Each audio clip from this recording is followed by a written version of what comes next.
Definition है, मेरी प्यारी नालायक सी डेफिनेशन। होल्डिंग कंपनी के डेफिनेशन में कोई सेंस नहीं है, फिर भी तुम कहते हो, सिर्फ तुम कहते हो, तुम जबरदस्ती करोगे, तुम बोलोगे इधर उधर कि दर्शन सर ने होल्डिंग कंपनी की डेफिनेशन पढ़ाई नहीं, इसलिए मैं पढ़ाने वाला हूं अभी होल्डिंग कंपनी का डेफिनेशन, कि तुम किसी को ना बोलो कि दर्शन सर ने होल्डिंग कंपनी का डेफिनेशन नहीं पढ़ाई। तो आ जाओ, holding and subsidiary companies are relative term. ये रिलेटिव टर्म है, रिलेटिव नहीं है। कल हमने रिलेटिव की डेफिनेशन देखी थी, अरे रिलेटिव की डेफिनेशन, रिलेटिव रहते हैं, कमेंट करो, रिलेटिव कह रहते हैं साथ साथ। 2 सबसेक्शन 77, 2 स्टेप ऊपर 2 स्टेप नीचे, एक आजू एक बाजू। कुछ याद आया? कुछ याद आया क्या? मैं रिलेटिव की भी डेफिनेशन आपको लिख के दूंगा, टेंशन लेने की जरूरत नहीं है। So holding company, subsidiary company are relative term. A company is a holding company in relation to one or more other company. एक कंपनी दूसरे कंपनी के लिए holding company, one or more companies के लिए होल्डिंग कंपनी हो सकती है। Means company of which the company are subsidiary company. वाह वाह वाह वाह, सस्ते नशे है। होल्डिंग कंपनी मतलब a holding company relation to one or more other company means a company with such a company are subsidiary company. वाह वाह, ये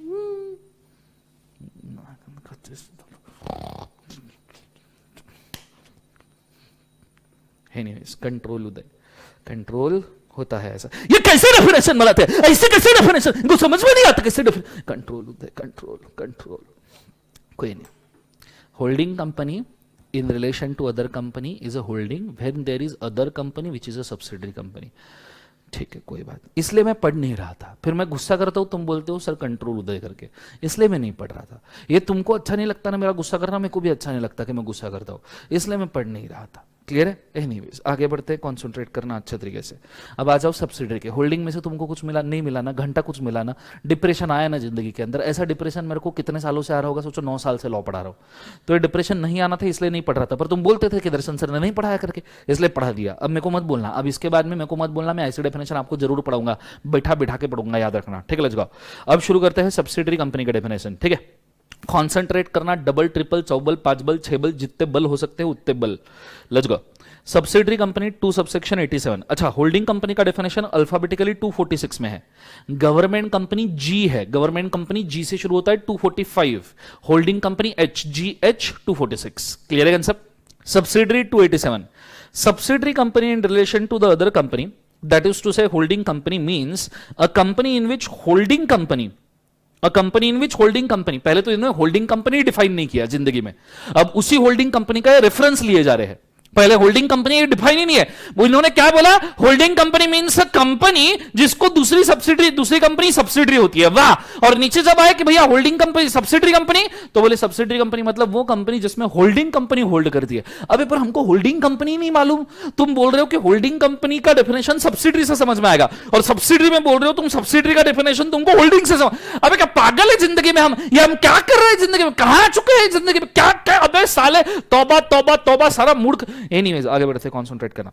सो होल्डिंग कंपनी मींस अ, कैसे बोलूं यार, सिंपल सी बात है, जिसके अंदर holding company controls the composition of board of director, जिसके बोर्ड ऑफ डायरेक्टर का होल्डिंग कंपनी कंपोजिशन कंट्रोल करता है। दूसरा, exercise or control more then 1/2 of the voting power, exercise या कंट्रोल करता है मोर देन 1/2 वोटिंग पावर। एक तो खुद से करता है या together with one or more of its subsidiary, subsidiary के थ्रू करता है तो भी चल जाएगा। ठीक है भाई, आगे, provided that such a class or classes of holding company as may be prescribed shall not have the layers of subsidiary beyond the number as prescribed. अब ये जो सेंटेंस है ना, ये वाला, इसके तरफ ध्यान मत देना फिलहाल, इसके तरफ बिल्कुल ध्यान नहीं देना, देखना भी नहीं है, इसका मैं मीनिंग समझाऊंगा, टेंशन लेने की जरूरत नहीं है। ठीक है, 2 मिनट के लिए अपन थोड़ा सा समझते हैं। ये होल्डिंग कंपनी का definition as per 2 subsection number 46, but वो अभी भी एब्रप्ट है, अपने को नहीं पता। Controls the composition of board of director, board of director की डेफिनेशन आती है 2 सबसेक्शन नंबर 10 में, बोर्ड ऑफ डायरेक्टर की डेफिनेशन। हालांकि सीए फाइनल लेवल पे एप्लीकेबल है, फिर भी मैं आपको बताऊंगा कि बोर्ड ऑफ डायरेक्टर मतलब क्या। ठीक है। बोर्ड ऑफ डायरेक्टर मतलब कलेक्टिव बॉडी ऑफ डायरेक्टर्स, मतलब ये फाइनल में भी सस्ते नशे वाले डेफिनेशन है। ऐसा नहीं है कि सी इंटर के बच्चों के साथ इनको खास प्यार है, फाइनल पे भी सस्ते नशे वाले डेफिनेशन है। सीएस एग्जीक्यूटिव वालों को तो थ्रू आउट एप्लीकेबल है, मतलब यहां पे भी सस्ते नशे है, सीएस एग्जीक्यूटिव वालों को ये भी डेफिनेशन पढ़ना है, फाइनल वाली भी पढ़ना है, सीए फाइनल वाली। मतलब एग्जीक्यूटिव वालों को तो पूरा कंपनी लॉ भर भर के दिया है, तो एग्जीक्यूटिव वालों तुमको तो दोनों सस्ते नशे वाली डेफिनेशन पढ़ लिए, इसलिए बोल रहा हूं। 2 सबसेक्शन 10 इसके अंदर सीएस एग्जीक्यूटिव को एप्लीकेबल है, सीएस एग्जीक्यूटिव प्लस सीए में फाइनल वालों को, सीए में फाइनल वालों को ये एप्लीकेबल है। क्लियर है कंसेप्ट सबको? हाँ है ना? तो ये चीज को आपने अच्छे तरीके से याद रखना, ठीक है। सीएस एग्जीक्यूटिव वाले तो ये लेक्चर भी देख ही रहे होंगे, सो ये चीज को आपने याद रखना। Collective body of director, collective body of director is a board of director. Board of directors की कलेक्टिव बॉडी को बोर्ड ऑफ डायरेक्टर बोलते हैं। वाह, क्या परम ज्ञान प्राप्त हो गया हमको, मतलब इतना ज्ञान आता कहां से है ड्राफ्टमैन के पास। एनीवेज, तो कलेक्टिव बॉडी ऑफ डायरेक्टर को बोर्ड ऑफ डायरेक्टर बोलती है, नहीं भी बोलते तो भी हम वही बोलने वाले थे। एनीवेज, मैंने बोल दिया, डिफाइन कर दिया 2 सबसेक्शन 10 में। फिर exercise control more then 1/2 of the share capital पहले था, अभी है वोटिंग पावर। वोटिंग पावर मतलब आप जनरल मीटिंग में वोट कर सकते हो, इतना पावर। अब जनरल मीटिंग वगैरह क्या है वो भी मैं आपको बताऊंगा, just wait. Voting power, voting power की बात करें तो नॉर्मली डिसीजन मेकिंग पावर भी इसको कहा जाता है, डिसीजन मेकिंग पावर। अब ये डेफिनेशन थोड़ी सी समझने में तकलीफ दे सकती है, सो टेंशन लेने की जरूरत नहीं, एक एक करके देखेंगे। और ये वोटिंग पावर खुद होल्ड करता है या through any other subsidiary hold करता है तो भी ये सब्सिडरी कंपनी बन जाएगा। अब एकदम से डेफिनेशन पढ़ के आपको बिल्कुल समझ में नहीं आता, मैं एक्सपेक्ट भी नहीं करता आपको समझ में आए, पर इस चीज को फिलहाल मार्क कर लो, फिर मैं आपको समझाऊंगा कि हम जा कहां रहे। गो फॉर इट फास्ट, मार्क कर लो।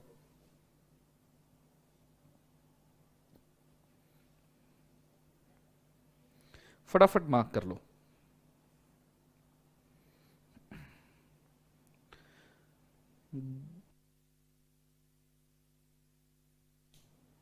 कोई इंपॉर्टेंट चीज नहीं हुई बेटा, पहली डेफिनेशन चल रही है, सिर्फ रिवीजन ही हुआ है। अनुश्री,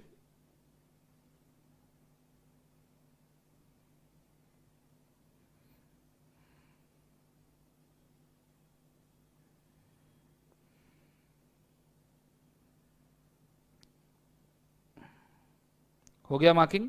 केला मार्क, हाँ केला मार्क।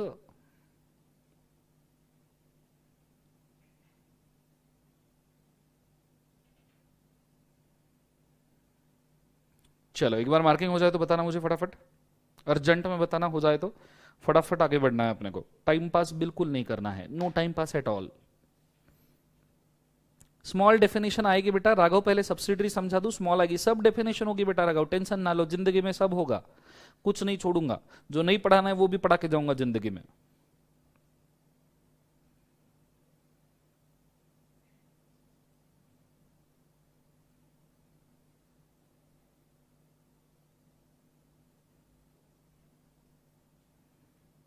पीडीएफ का अभी पता नहीं देवेश, आई विल ट्राई कि मैं इसका एक पीडीएफ बना के बाद में शेयर कर दूं, सो आप ले सकते हो। आपने ऑर्डर अगर देवेश लेट 7 से 10 दिन लगते हैं नॉर्मली बुक्स पहुंचने के लिए। Sure, done everybody?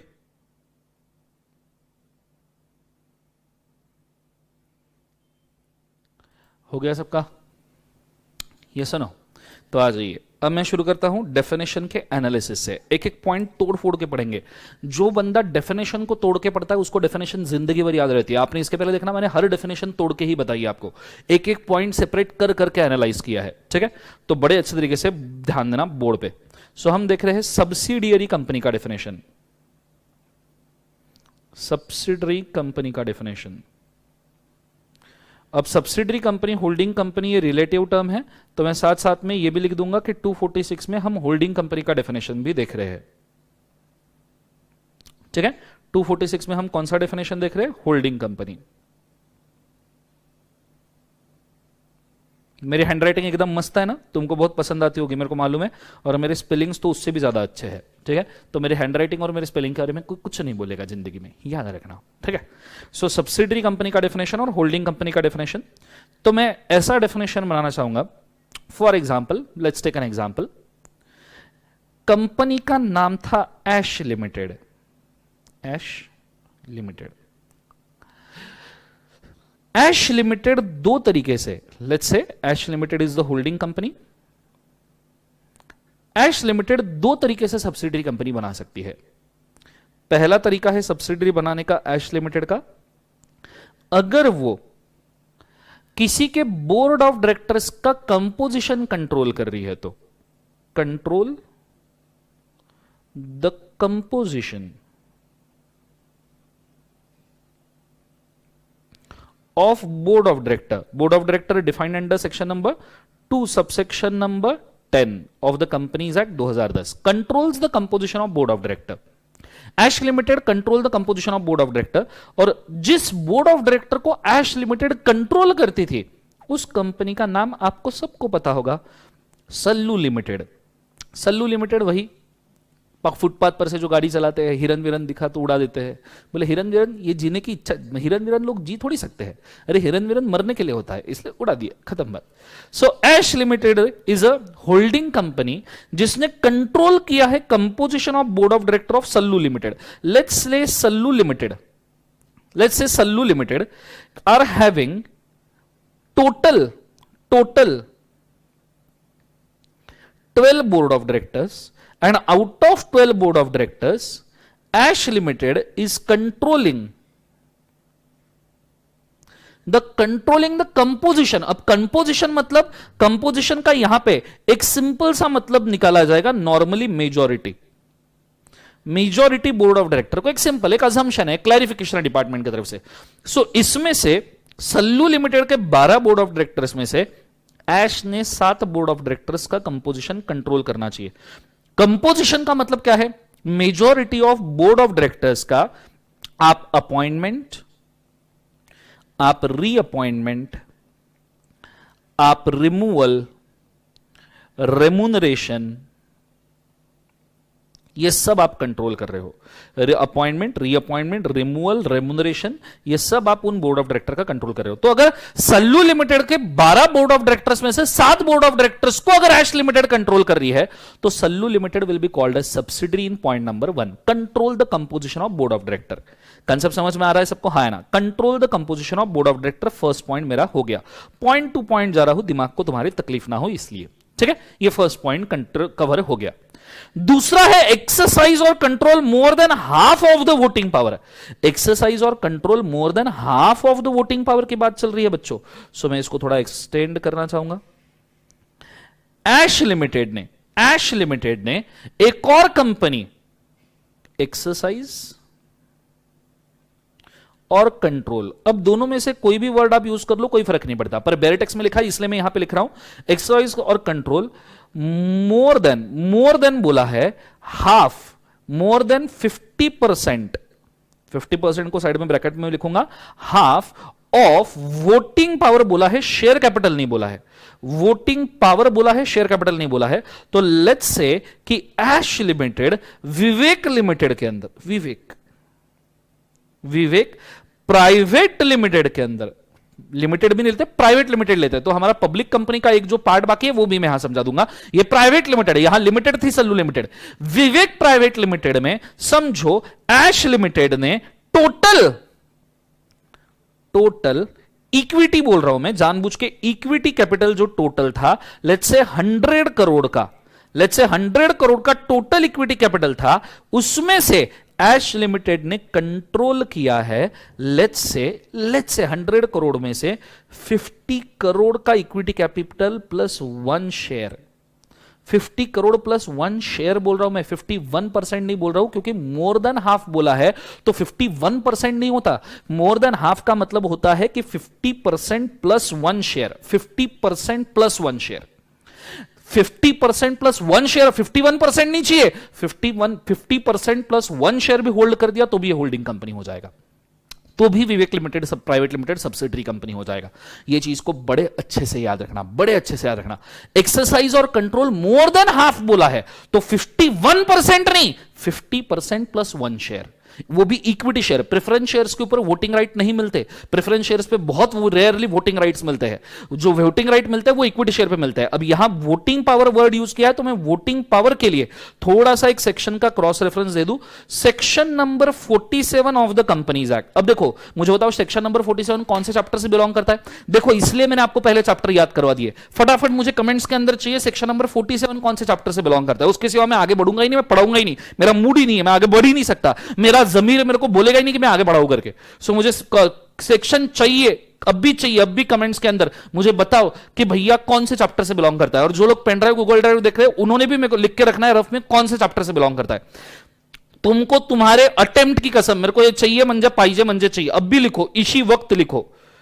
43-72 चैप्टर का नाम चाहिए बेटा, 43 से 72 नहीं, सिर्फ चैप्टर का नाम चाहिए, चैप्टर का नाम चाहिए। बहुत बढ़िया, शानदार अविरल, शानदार Ashish, share capital and debenture chapter है, बहुत ही बढ़िया। शेयर कैपिटल डिबेंचर चैप्टर है, शानदार। उमाकांत, अनुश्री, ये 4 का लिख के रखा है बेटा। विधि बहुत बढ़िया, आशु बहुत बढ़िया। So it belongs from the chapter share capital and debentures, share capital and debenture section 40। SC and D बाद में मेरे को पूछना मत कमेंट में डाल के कि सर एससी एंड डी क्या है। Share capital and debenture section 47, और सेक्शन 47 है वोटिंग पावर का ही, जो सेक्शन बोलता है कि वोटिंग पावर नॉर्मली सिर्फ इक्विटी शेयर्स को होते हैं, ओनली टू इक्विटी शेयर्स। सिर्फ इक्विटी शेयर होल्डर्स को वोटिंग पावर मिलते हैं। क्या प्रेफरेंस शेयर होल्डर्स को वोटिंग पावर मिलते हैं क्या? In very rare case, in very odd cases. Odd cases लिख रहा हूं क्योंकि मेरे को रेयर का स्पेलिंग ही याद नहीं आ रहा, कहां मुंह छुपाऊं। इन वेरी ऑड केस नहीं आ रहा यार अभी याद, अभी क्या करूं रेयर का स्पेलिंग, वो बहुत कंफ्यूजिंग है। आर ए आर ई होता है, आर ई ए आर होता है, या रे आर ई रे होता है, या आर ओ ए होता है, मेरे को नहीं मालूम। So in very rare case preference shares, in very rare case preference shares को भी वोटिंग पावर मिल सकता है, पर नॉर्मली 99.99% केसेस में वोटिंग पावर सिर्फ इक्विटी शेयर को होगा, प्रेफरेंस शेयर को हार्डली 1% में होगा। कोई कमेंट्स के अंदर रेयर लिखने की जरूरत नहीं, आता है मेरे को रेयर का spelling, R A R E करके रेयर का स्पेलिंग होता है, हाँ तो ठीक है ना, मालूम है, इतना एटीट्यूड देने की जरूरत नहीं है, ठीक है ना, ठीक है ना, तो गलती हो गई, इतना कोई एटीट्यूड देने की जरूरत नहीं। लगे कमेंट के अंदर सब मस्त एटीट्यूड देने आ गए जिंदगी में, हट मैं नहीं मानने वाला, मेरे हिसाब से रेयर का स्पेलिंग अलग होता है, R O R E A R होता है। चलो लेट्स गो। सो ये चीज को बड़े अच्छे तरीके से ध्यान देना, ठीक है। सो जब आप किसी कंपनी में more than half of the voting power hold करते हो, वोटिंग पावर मतलब equity share capital, because section 47 बोलता है सिर्फ इक्विटी शेयर्स के ऊपर वोटिंग पावर होता है, प्रेफरेंस शेयर्स पे वोटिंग पावर नहीं होता। तो जब आप विवेक प्राइवेट लिमिटेड में कंट्रोल करोगे 50 करोड़ के शेयर प्लस 1 शेयर, वो भी इक्विटी, तो ऐसे सिचुएशन में आप subsidiary company, Vivek private limited will B subsidiary company. Concept समझ में आ रहा है सबको? हाँ है ना, आइडिया क्लियर है? इस तरीके से सब्सिडरी कंपनी बनाई जा सकती है, क्लियर है। और इन दोनों के बीच में मैं प्यार से लिखना चाहूंगा, और क्योंकि दोनों में से कोई भी तरीका चलेगा, इधर control the board of director और होल्ड द वोटिंग पावर, दोनों में से कोई भी तरीका चलेगा। इसके ऊपर एक और लाइन उन्होंने लिखी है, एक और लाइन लिखी है, उनका मन नहीं भरा, इसके ऊपर उन्होंने लाइन लिखी है either on its own or together with one or more of its subsidiary company, either on its own or together with one or more subsidiary companies। तो देखो यहां पे मैं क्या करता हूं, लेट्स सी। समझो सल्लू लिमिटेड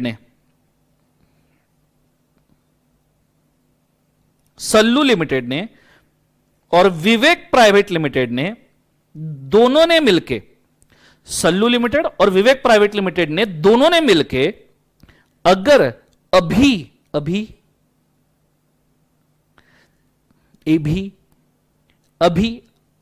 लिमिटेड के अंदर, या चलो लेते हैं अभी प्राइवेट लिमिटेड, कंसेप्ट को और थोड़ा कॉम्प्लेक्स करते हैं, मुझे मालूम है आप झेल लोगे। अभी प्राइवेट लिमिटेड के अंदर समझो सल्लू लिमिटेड होल्ड करता है let's say 25% and Vivek private limited hold करता है 20%। तो अभी प्राइवेट लिमिटेड के अंदर नियरली सल्लू प्लस विवेक ने मिलकर कितना होल्ड किया है? 45%। कंसेप्ट समझ में आ रहा है सबको? हाँ है ना। अब दोनों ने मिलकर 45 होल्ड किया है, तो मुझे बताओ आंसर में, आंसर चाहिए मेरे को, ये सेंटेंस मैं आपको दिखा रहा हूं यहां पे, इसके हिसाब से मुझे आंसर चाहिए, थोड़ा कॉम्प्लेक्स है, सोच के बोलना। कंपनी खुद होल्ड करे ऑन इट्स ओन और together with one or more subsidiaries और मेजॉरिटी वोटिंग पावर होल्ड करे, तो जाके वो सब्सिडरी कंपनी बनेगी, क्लियर है। तो मुझे इस डायग्राम में आंसर देना, क्या मैं अभी प्राइवेट लिमिटेड को ऐश लिमिटेड की सब्सिडरी मान सकता हूं क्या? सब्सिडरी, सब सब्सिडरी भी बोल सकते हो, सब सब्सिडरी मतलब सब्सिडरी की भी सब्सिडरी, क्या मान सकता हूं क्या? क्योंकि यहां सिर्फ वोटिंग पावर 45% है, तो क्या मैं इसको मान सकता हूं?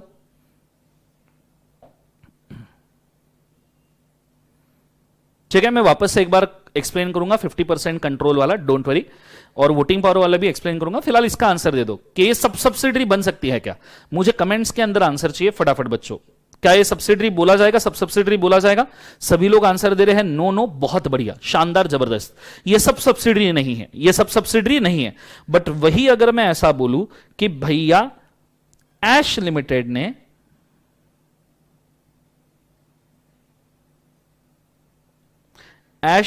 ने सॉरी, लाइन हमेशा सीधी मारनी चाहिए। ऐश लिमिटेड ने खुद अभी लिमिटेड के अंदर ऊपर से 10% कैपिटल होल्ड किया। कितना परसेंट कैपिटल होल्ड किया? 10%।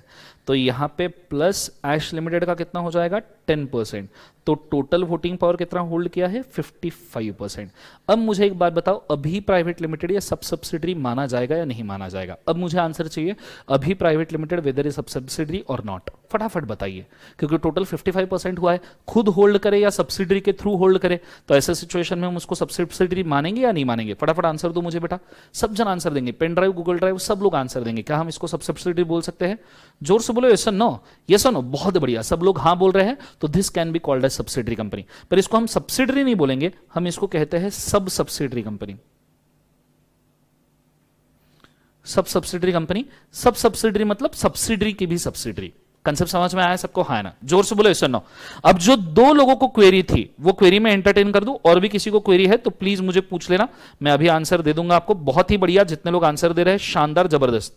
सबसे पहली बात, आशु को 50% वाला समझ में नहीं आया है। 50% वोटिंग पावर मतलब क्या? पहली बात, इन्होंने बोला है कि जब Ash limited Vivek private limited में more than 50% voting power hold करेंगे, more than 50%, half of the capital hold करेंगे। 50% कहां से आया? मैंने 50% बेटा आशु, मैंने 50% यहां से लिया है। ये देखो, मोर than half, one half of the total voting power लिखा है, यहां से मोर देन वन हाफ से मैंने 50% उठाया है। मोर देन वन हाफ बोला है ना, वन हाफ मतलब 50%। तो जब ऐश लिमिटेड ये विवेक प्राइवेट लिमिटेड में मोर देन 50% कैपिटल होल्ड करेगा, कौन सा कैपिटल? Equity capital. क्यों इक्विटी कैपिटल? बिकॉज सेक्शन 47 बोलता है कि वोटिंग पावर सिर्फ इक्विटी कैपिटल के ऊपर मिलते हैं। वोटिंग पावर सिर्फ इक्विटी कैपिटल, सेक्शन 47। नीचे मुझे आशु के बाद में इमीडिएटली पूछा है अनुजा ने, आई गेस, कि भाई मोर देन 50% वोटिंग पावर चाहिए, शेयर कैपिटल चाहिए? मैं बोल रहा हूं वोटिंग पावर, और वोटिंग पावर सिर्फ इक्विटी शेयर कैपिटल के ऊपर होते हैं, सिर्फ इक्विटी पे। सो मोर देन, आशु का क्वेरी, मोर than 50%, more than one half मतलब मोर देन 50%, कि भैया 50% तो होल्ड किया ही किया, 100 करोड़ इक्विटी शेयर कैपिटल में से 50 करोड़ शेयर्स तो होल्ड किए ही किए, ऊपर से एक शेयर होल्ड किया। मोर देन 50%, 50 करोड़ शेयर प्लस एक शेयर। क्लियर है? और वो भी इक्विटी शेयर कैपिटल का। क्यों? क्योंकि 47 कहता है कि वोटिंग पावर सिर्फ इक्विटी शेयर कैपिटल पे है, और आपको सब्सिडरी बनाने के लिए वोटिंग पावर होल्ड करना है। आपको शेयर कैपिटल नहीं होल्ड करना है, आपको वोटिंग पावर होल्ड करना है। डेफिनेशन में उन्होंने बोल के दिया है कि ये देखो, आपको वोटिंग पावर होल्ड करना है, आपको वोटिंग पावर होल्ड करना है, और सेक्शन 47 के हिसाब से वोटिंग पावर सिर्फ इक्विटी शेयर कैपिटल को होते हैं। क्लियर है? तो आशु याद रखना, मोर देन वन हाफ मतलब मोर देन 50%, मोर देन 50% मतलब 50% प्लस वन शेयर, ये सब्सिडरी बनाने के लिए काफी है। ठीक है, लेट्स टेक एन एग्जांपल। इसको मैं थोड़ा एक और एग्जांपल के तौर पे बोलता हूं। अगर समझो विवेक प्राइवेट लिमिटेड के अंदर सिर्फ 1 लाख शेयर्स है, मैं अब नंबर में बोलता हूं बकायदा, 1 लाख शेयर्स है विवेक प्राइवेट लिमिटेड के अंदर, तो मुझे बताओ, सब जन आंसर देंगे सब्सिडरी बनाने के लिए, और ये 1 लाख इक्विटी शेयर्स है, 1 लाख इक्विटी शेयर्स है, तो मुझे बताओ सब्सिडरी बनाने के लिए मुझे कितने शेयर होल्ड करने पड़ेंगे? फटाफट बताइए। आशु तुम ही आंसर दोगे मुझे कमेंट्स के अंदर, कितने इक्विटी शेयर चाहिए? आशु और अनुश्री जो भी है, ये दोनों ही बताएंगे कि कितने इक्विटी शेयर चाहिए, दोनों ही बताएंगे कितने शेयर चाहिए। आप बाकी लोग भी आंसर दे सकते हो, कितने इक्विटी शेयर मुझे यहां पे होल्ड करने पड़ेंगे for the making it subsidiary? फटाफट बताइए। चलो बहुत बढ़िया, आशु ने तो आंसर ही नहीं दिया, चलो बहुत बढ़िया। अनुश्री 50,000 नहीं, सब्सिडरी बनाने के लिए मोर देन हाफ चाहिए अनुश्री, मतलब 50,000 प्लस वन शेयर, सो 50,000 शेयर्स प्लस एक शेयर। मोर देन बोला है ना बच्चों, इक्वल टू थोड़ी बोला है, प्लस एक शेयर, मतलब आपको टोटल यहां पे कितने लगेंगे? 50,001 इक्विटी शेयर, इतने आपको होल्ड करने पड़ेंगे टू क्रिएट अ सब्सिडरी। तो मैं पूरा लिख दूं 50,001 equity share to create a subsidiary आपको लगेगा। कंसेप्ट समझ में आ रहा है सबको? हाँ ना? अब आइडिया क्लियर है मैं क्या कह रहा हूं? दोनों का प्रॉब्लम सॉल्व हो चुका है आई गेस? ये सुनो, क्लियर है एग्जैक्टली मैं क्या कह रहा हूं? ये चीज को याद रखना, क्लियर है? चलो अब मैंने इतना बड़ा डायग्राम बना दिया, अब थोड़ा सा और एनालिसिस करते हैं। अब वो जरा पब्लिक कंपनी के डेफिनेशन लेके आओ। ऊपर ही हमने कहीं तक तो भी ड्रॉप की थी, ठीक है? पब्लिक कंपनी के डेफिनेशन, ये वाला पार्ट कल मैंने आपको बुलाया था ना पब्लिक कंपनी के डेफिनेशन का, वो पार्ट मैं आपको दिखा दूं फटाफट। बहुत ही बढ़िया, जितने लोगों ने आंसर दिया है, हर्षिता, अविरल, मंदार, देवेश, रितिका, बहुत बढ़िया, आशु, आशीष, अनुश्री, ज्ञानेश्वर, क्षितिजा, अनुश्री, पुरुषोत्तम, रामानुज, निवेश, चैतन्य, बहुत बढ़िया। अब मैं आपको बताऊंगा, कल मैंने जो आपको डेफिनेशन दिखाया था पब्लिक कंपनी का, आ जाइए। पब्लिक कंपनी के डेफिनेशन में हमने एक पॉइंट कल ये देखा था, ये साइड में देखो पॉइंट लिखा है कि अगर पब्लिक कंपनी का सब्सिडरी प्राइवेट कंपनी भी है तो उसे हम डीम्ड पब्लिक कंपनी मानते हैं। पब्लिक कंपनी का सब्सिडरी प्राइवेट है तो उसे डीम पब्लिक। ये कल का सेंटेंस सस्ते नशे वाला, कुछ याद आया? पता नहीं जी कौन सा नशा करता है वाला सेंटेंस, ये क्या करता है? पब्लिक कंपनी का सब्सिडरी अगर प्राइवेट कंपनी है तो भी हम उसको डीम पब्लिक मानते हैं। कुछ याद आया? इसके ऊपर से ही मैंने ये आज का एग्जांपल बनाया। अब आप देखिए यहां पे, ठीक है? मैं यहां क्या कह रहा हूं, मुझे इस सवाल का जवाब चाहिए। ऐश लिमिटेड ये पब्लिक कंपनी है, इसकी सब्सिडरी कंपनी है विवेक प्राइवेट लिमिटेड। सब्सिडरी है ये तो प्रूव हो गया, हमने दो एग्जांपल में प्रूव किया, 100 करोड़ के शेयर में भी और 1 लाख शेयर में भी। तो ऐश प्राइवेट लिमिटेड की सब्सिडरी है विवेक प्राइवेट लिमिटेड, ये प्राइवेट कंपनी है। ऐश लिमिटेड पब्लिक कंपनी है, ये प्राइवेट है, ये पब्लिक है। होल्डिंग कंपनी पब्लिक है, सब्सिडरी कंपनी प्राइवेट है। होल्डिंग कंपनी पब्लिक है, सब्सिडरी कंपनी प्राइवेट है। मुझे बताओ विवेक प्राइवेट लिमिटेड ये प्राइवेट ही रहेगी या इसको डीम पब्लिक का दर्जा देना चाहिए? मुझे फटाफट आंसर चाहिए। 1 share is equal to normally 1 vote होता है, लेकिन हम इसको और डिटेल में बाद में देखेंगे बेटा आशु, फिलहाल टेंशन ना लो। नॉर्मली फिलहाल ये मान लो 1 equity share is equal to 1 vote. अब मुझे आंसर चाहिए कि अगर होल्डिंग कंपनी पब्लिक है और विवेक प्राइवेट लिमिटेड सब्सिडरी है तो प्राइवेट लिमिटेड को मैं प्राइवेट मानूं या डीम पब्लिक का दर्जा दूं? फटाफट बताइए मुझे, कमेंट्स के अंदर फटाफट आंसर चाहिए बच्चों, सब जनों से आंसर चाहिए। तो ऑब्वियस सी बात है, बहुत बढ़िया, सब जन आंसर दे रहे हैं। It is called as deemed public company, DPC. मैं कलर चेंज करके भी इसको लिखना चाहूंगा, एक मल्टी कलर से मैं इसको लिखना चाहूंगा, मल्टी कलर पेन से। This will be called as deemed public company, DPC, deemed public company, as per definition 2 subsection 71 वाला, एज पर सेक्शन नंबर 271। ये दिख नहीं रहा तो दूसरा कलर ले लू। एज पर सेक्शन 2 सबसेक्शन 71 के हिसाब से it will be called as deemed public company. Clear है कंसेप्ट सबको? हाँ ना? अब अगर ये डीम पब्लिक हो गया, इसके ऊपर एक और मैं सवाल आपसे पूछ लूं, बहुत बढ़िया, मंदार, चैतन्य, ज्ञानेश्वर, मेहर, शिवम, आदित्य, विधि, बहुत जबरदस्त, तुम सही जा रहे हो। इसके ऊपर एक और सवाल है, अभी प्राइवेट लिमिटेड भी तो प्राइवेट कंपनी है और अभी प्राइवेट लिमिटेड की एक होल्डिंग, अब ये सब अलग अलग होल्डिंग कंपनीज है क्योंकि सबने मिला के एक साथ 55% लिया है। ये भी पब्लिक है, ये डीम पब्लिक है और ऐश लिमिटेड पब्लिक है। तो ये तीनों अगर काइंड ऑफ पब्लिक है तो अभी प्राइवेट लिमिटेड पब्लिक मानू या प्राइवेट मानू? अभी प्राइवेट लिमिटेड पब्लिक मानू या प्राइवेट मानू? बेटा निवेश, मैंने ऑलरेडी वोटिंग पावर एक्सप्लेन करके रखा है। वोटिंग पावर मतलब डिसीजन मेकिंग पावर। अपने जनरल मीटिंग में बैठ के डिसीजन लेने का पावर जो होता है उसे वोटिंग पावर कहते हैं। एक शेयर पे एक ही वोट मिलता है, यह चीज को आपने निवेश याद रखना है। आगे वोटिंग पावर और भी एक्सप्लेन करूंगा, आगे आने ही वाला है, टेंशन मत लो, ठीक है? सो वोटिंग पावर मतलब आप जब जनरल मीटिंग में बैठ के, कंपनी के मीटिंग में बैठ के, आप मेंबर हो, मैं इक्विटी शेयर होल्डर हूं, मैंने एक शेयर इक्विटी का होल्ड किया है, मैं जनरल मीटिंग में जाके जब मेरा वोट देता हूं कि कंपनी ने क्या डिसीजन लेना चाहिए, कंपनी ने डिविडेंड देना चाहिए क्या, कंपनी ने अकाउंट्स ऑडिट करनी चाहिए क्या, कंपनी ने कौन से डायरेक्टर को अपॉइंट करना चाहिए, ये जब मैं मेरा वोट डालता हूं उसे वोटिंग पावर कहते हैं। जैसे इलेक्शन में आपको वोटिंग पावर मिलता है वैसे ही कंपनी में आपको वोटिंग पावर मिलता है। तो ऐसा अगर आप 50% से ज्यादा वोटिंग पावर होल्ड कर रहे हो तो आप होल्डिंग कंपनी बन जाओगे। क्लियर है कि मतलब 50% से ज्यादा इक्विटी शेयर, और वोटिंग पावर किसको मिलता है? सिर्फ इक्विटी शेयर्स को। अब मुझे बताओ ये कौन सी कंपनी मानी जाएगी? तो सीधी बात है, अभी private limited is also deemed public company, it is also DPC. ये चीज को आपने बड़े अच्छे तरीके से याद रखना है। क्लियर है कंसेप्ट? सो ये सभी कंपनीज का स्ट्रक्चर मैंने यहां दे दिया। This is a definition of holding and subsidiary company. Please मुझे बताना ये आपको समझ में आया या नहीं आया, ठीक है? और साथ साथ में इसको लिख लीजिए, गो फॉर इट फास्ट। पहले मैं मैग्नीफाई करके दिखा रहा हूं, फिर उसके बाद में धीरे धीरे साइड में बढ़ेंगे, ठीक है? तो मुझे प्लीज बताइएगा कि आपको समझ में आएगा, क्योंकि ये कंसेप्ट काफी स्ट्रगलिंग है, ठीक है? इसको यही क्लियर कर लो। अगर अपना पूरा लेक्चर आज सब्सिडरी और होल्डिंग पे भी गया, मेरे को कोई दिक्कत नहीं है, पर ये आगे बहुत यूज होने वाला है, इसलिए आज क्लियर कर लो, ठीक है? तो कोई भी क्वेरी है तो पूछ लीजिएगा।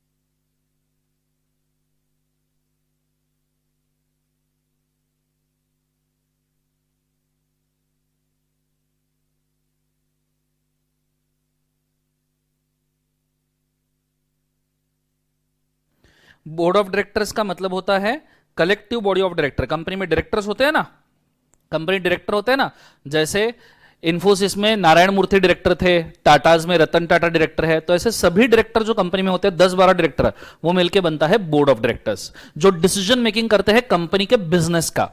ठीक है, जो डिसीजन मेकिंग करते हैं कंपनी के बिजनेस का, उन्हें बोर्ड ऑफ डायरेक्टर कहते हैं। कंपनी का मैनेजमेंट हम जिनको कहते हैं, क्लियर है, that is board of director.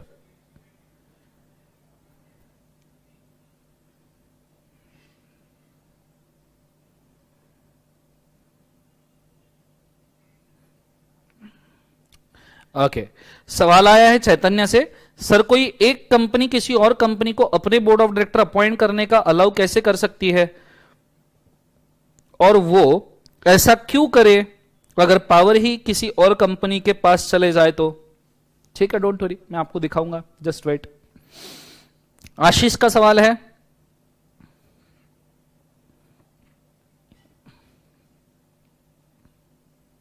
Sallu limited और विवेक लिमिटेड बिना एस लिमिटेड के सब्सिडरी कंपनी बनाते हैं, तो क्या सब्सिडरी मानी जाएगी? नहीं। आप देख सकते हो सल्लू का 25% और विवेक का 20% है, तो टोटल 45% ही है। 45% पे सब्सिडरी क्रिएट नहीं होती, ठीक है, हमें मोर देन 50% चाहिए, क्लियर है? तो दोनों अलग अलग मिलकर नहीं क्रिएट कर पाएंगे। हां, सल्लू और विवेक दोनों मिलकर मोर देन 50% होल्ड करते हैं, तो भी ये दोनों की सब्सिडरी क्रिएट नहीं हो सकती। क्लियर है? दोनों की सब्सिडरी क्रिएट, सिर्फ दोनों होल्ड करते हैं बिना एश लिमिटेड के, तो दोनों की सब्सिडरी नहीं मानी जाएगी, दोनों के लिए वो एसोसिएट होगी। मैं आपको एसोसिएट कंपनी भी समझाऊंगा कि क्या है, इसी डायग्राम में मैं आपको एसोसिएट कंपनी समझाऊंगा, जस्ट वेट फॉर इट, ठीक है, कि उसको क्या कहा जाएगा ये मैं आपको समझाऊंगा, डोंट वरी। ये रितिका का सवाल था।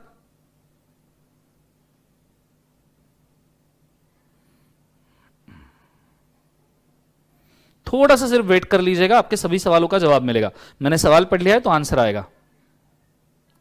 बेटा कितने बार बोर्ड ऑफ डायरेक्टर्स को रिपीट करूं, जरा ठीक से सुनिएगा, अच्छे से सुनिएगा, board of director last time अच्छे से सुनिएगा। जब कंपनी का मैनेजमेंट होता है, जैसे आपको दिखाई दूं, इतना ही सवाल आ रहा है तो आपको दिखाई दूं कि बोर्ड ऑफ डायरेक्टर क्या होता है, तुम्हारे और मेरे दोनों के दिमाग को टेंशन नहीं कि बोर्ड ऑफ डायरेक्टर क्या होता है, बोर्ड ऑफ डायरेक्टर क्या होता है, पागल हो गए जिंदगी के अंदर। बोर्ड ऑफ डायरेक्टर नहीं पता, थोड़ा न्यूज़पेपर व्यूज़पेपर पढ़ा करो जिंदगी के अंदर बच्चों। क्या हो गया? सीए फाइनल प्रिपरेशन रेगुलर, नहीं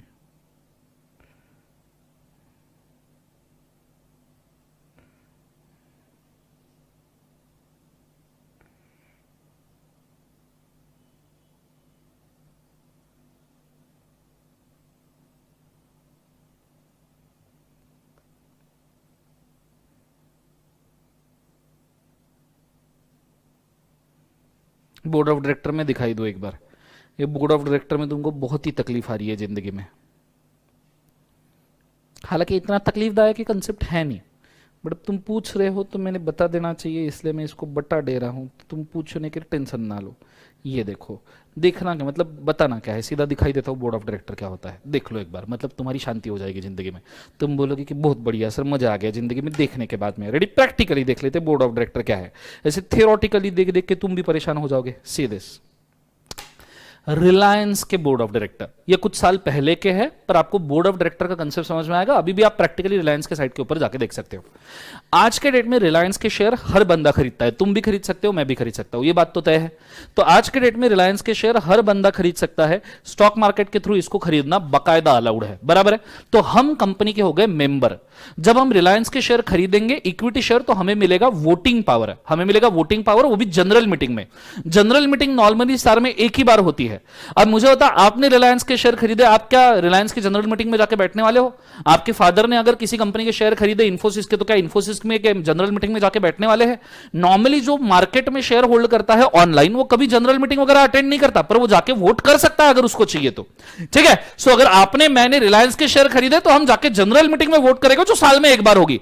पर अगर साल में एक बार मेंबर मिलेंगे तो कंपनी चलाएगा कौन? मैनेजमेंट कौन है कंपनी का? तो रिलायंस वालों ने बोर्ड ऑफ डायरेक्टर अपॉइंट करके रखे हैं। It is a management management. Executive director है मुकेश अंबानी, एग्जीक्यूटिव मतलब मेन डायरेक्टर, और बाकी नॉन एग्जीक्यूटिव डायरेक्टर है जिसमें नीता अंबानी और बचे हुए सब डायरेक्टर्स है। अब इनके नाम याद करने की जरूरत नहीं है, but this is a management. Board of director is a management of company. Clear है कंसेप्ट? और आप और मैं शेयर होल्डर करें इक्विटी शेयर, तो हम मेंबर है, हमें हमारे हर एक शेयर पे एक वोटिंग राइट मिलेगा। क्लियर है? जो ऐसे मेजॉरिटी इक्विटी शेयर होल्ड कर लेगा, मेजॉरिटी, वो होल्डिंग कंपनी बन जाएगा, या जो इन बोर्ड ऑफ डायरेक्टर्स को कंट्रोल कर लेगा वो भी होल्डिंग कंपनी बन जाएगा। ये दो तरीके से होल्डिंग कंपनी बन सकता है। और अगर मैं बताऊं तो एक और बोर्ड ऑफ डायरेक्टर अपन देख लेते हैं। सिर्फ ये बोर्ड ऑफ डायरेक्टर समझ में नहीं आया, एक और बोर्ड ऑफ डायरेक्टर देख लेते हैं। Let's say board of director of Infosys. अब नारायण मूर्ति पहले इन्फोसिस में थे, अभी जो बोर्ड ऑफ डायरेक्टर विशाल सिक्का है, डायरेक्टर में एग्जीक्यूटिव मेन डायरेक्टर, और फिर ये बचे हुए फॉरेन डायरेक्टर्स, इंडियन डायरेक्टर। ऐसा नहीं है कि सिर्फ इंडियन होने चाहिए, आप देख सकते हो फॉरेन डायरेक्टर भी अपॉइंट करके रखे। तो ये सॉफ्टवेयर कंपनी के डायरेक्टर्स है। दिस इज हाउ ये मैनेजमेंट है। पर क्या इन्फोसिस की ये मेंबर्स भी है? हो सकते हैं, पर इन्फोसिस के और भी मेंबर्स हो सकते हैं। इन्फोसिस के शेयर मार्केट में ट्रेड हो रहे इक्विटी शेयर्स, तो उनको भी मेंबर बुलाएगा। तुमने इन्फोसिस के शेयर होल्ड किए, मैंने इन्फोसिस के शेयर होल्ड किए, तो हम मेंबर्स है, हम मेंबर है, हमें वोटिंग राइट मिलता है जनरल मीटिंग में। ये मैनेजमेंट है, ये डिसीजन मेकिंग करते हैं कंपनी में। क्लियर है कंसेप्ट सबको? हाँ ना? ये चीज को आपने बड़े अच्छे तरीके से याद रखना। समझ में आ रहा है सबको? यस और नो? और भी अगर इसको क्लियर करना है तो एक छोटा सा डायग्राम में बोर्ड ऑफ डायरेक्टर के लिए आपको यहां पे बना के दे दूं। ठीक है? हमने एक कंपनी का कैरेक्टर देखा है, अगर आपको याद होगा, तो हमने एक कंपनी का कैरेक्टरिस्टिक्स देखा है, अगर आपको याद होगा, separation of ownership from management. ठीक है? तो याद रखना बेटा, कोई भी कंपनी के 3 पिलर्स होते हैं। कोई भी कंपनी के 3 पिलर्स होते हैं। पहला पिलर कंपनी का होता है मेंबर। मेंबर मतलब वो लोग जो नॉर्मली इक्विटी शेयर होल्डर होते हैं। इक्विटी शेयर होल्डर कंपनी में पैसा लाते हैं, पैसा डालते हैं और इक्विटी शेयर्स लेते हैं। अब मेंबर तो इन्वेस्ट करके चला जाएगा, तुम कंपनी में शेयर में इन्वेस्ट करके तुम निकल जाते हो, तो ये पैसे से प्रॉफिट कमाने का काम किसका होता है? तो वो काम होता है बोर्ड ऑफ डायरेक्टर का। Board of director are management of company, जो कंपनी को मैनेज करते हैं। आपको ये सीए फाउंडेशन में बताया नहीं क्या किसी ने? मतलब मैंने तो एक कंपनीज एक्ट के अंदर ये चीज एक्सप्लेन की थी I guess already. So board of director is a management of company, और ये मैनेजमेंट जो होता है ये शेयर होल्डर के पैसे को यूज करके उससे प्रॉफिट कमा के देते हैं। ठीक है? और इस चीज को check, board of director share पैसे को यूज कर रहे हैं तो बोर्ड ऑफ डायरेक्टर फ्रॉड भी कर सकते हैं। सो इस चीज को चेक करने का काम होता है ऑडिटर का। हम लोग हैं ऑडिटर, हम हैं चार्टर्ड अकाउंटेंट। हम ये क्यों पढ़ रहे इतना सब? क्योंकि हम लोग हैं चार्टर्ड अकाउंटेंट्स, हमको इसको ऑडिट करना होता है कि भैया बोर्ड ऑफ डायरेक्टर ने पैसे का यूज सही किया या कोई फ्रॉड वगैरह किया है। फ्रॉड चेक, ये हमको यहां देखना होता है। ये स्ट्रक्चर होता है कोई भी कंपनी का। ये है कंपनी के 3 pillar, member, board of director and auditors. ये चीज को याद रखना। कंसेप्ट समझ में आया सबको? हाँ है ना? अगर समझ में आया तो कमेंट्स के अंदर हाँ बोल दीजिए। ठीक है? और साथ साथ में ये कंसेप्ट भी अपना होल्डिंग और सब्सिडरी का कंसेप्ट जो है वो भी समझ में आया क्या, ये भी बोल दीजिए। ठीक है? तो मैंने मेरे तरफ से पूरा एक्सप्लेन करके रख दिया है कि क्या है। ठीक है? अब हम जाते हैं जरा दूसरे डेफिनेशन पे। ये समझ में आया सबको? 40 मिनट हो गया हम एक की डेफिनेशन पढ़ रहे हैं। कंसेप्चुअल क्लैरिटी और कंटेंट खतरनाक। इसके बाद में आप कभी भी देखो तो आपको इन चीजों में तकलीफ नहीं आनी चाहिए। रुकना पड़ा, 2 लेक्चर ज्यादा लग गए, कोई दिक्कत नहीं, हर चीज क्लियर करके जाओ। फाइनल पे मेरे को ऐसे मिलने मत आना, पूरा ट्रेंड होके आना, बिकॉज फाइनल पे कंटेंट ही इतना ज्यादा है कि ये सब बेसिक चीजें मैं एक्सप्लेन नहीं कर पाऊंगा। ये यही सुन लो, नहीं फाउंडेशन में सुनी, यही सुन लो।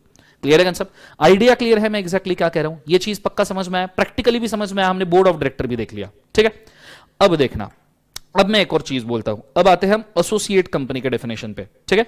This is a definition of associate company. जो लोग मुझे पूछ रहे थे ना कुछ क्वेरी कि सिर्फ सल्लू लिमिटेड ने होल्ड किया या सिर्फ विवेक प्राइवेट लिमिटेड ने होल्ड किया तो क्या होगा, विल नो। पहले थोड़ा रिवाइज कर लेते हैं। सब्सिडरी कंपनी मतलब क्या? तो मेरे साथ एक्शन करे, मेरे साथ एक्शन करे। Put your hands up in the air. ऐसा होल्डिंग कंपनी जो दूसरे बोर्ड ऑफ डायरेक्टर का 50% या कंपोजिशन कंट्रोल कर लेता है। सो कंपोजिशन कंट्रोल, एक्शन कीजिए साथ में। Company in which you control the composition of board of director और in which you have voting power, मतलब share capital. Control the composition of board of director और voting power.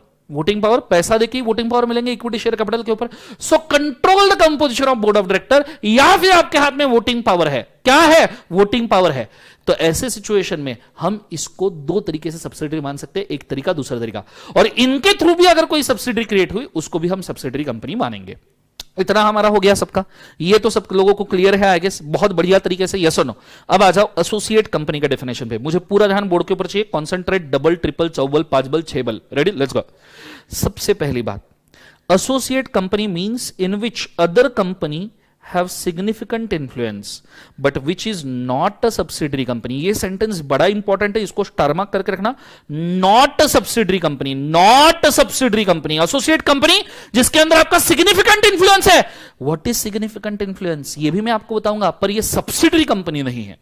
Associate है पर subsidiary नहीं है, सिग्निफिकेंट इंफ्लुएंस है पर subsidiary नहीं है. पर सर ये सिग्निफिकेंट इंफ्लुएंस क्या है, क्या होता है ये सिग्निफिकेंट इंफ्लुएंस? तुमने तो बोल दिया सिग्निफिकेंट, पर ये है क्या? नीचे लिखा है, आ जाइए. The term significant influence means at least 20%. यहां पे भी लिखा है टोटल वोटिंग पावर. जब आप किसी कंपनी का 20% टोटल वोटिंग पावर होल्ड कर लेते हो, 20% टोटल वोटिंग पावर होल्ड कर लेते हो, तो उसे हम कहते हैं सिग्निफिकेंट इंफ्लुएंस. उसे हम कहते हैं significant influence. Clear? 20% total voting power, significant influence. नीचे द एक्सप्रेशन एक और चीज है, जॉइंट वेंचर.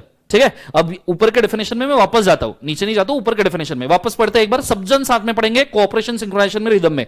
तुम घर पे बैठे हो, मेरे को इससे कोई फर्क नहीं पड़ता, मेरे साथ पढ़ना. A for apple, B for ball के तरीके से.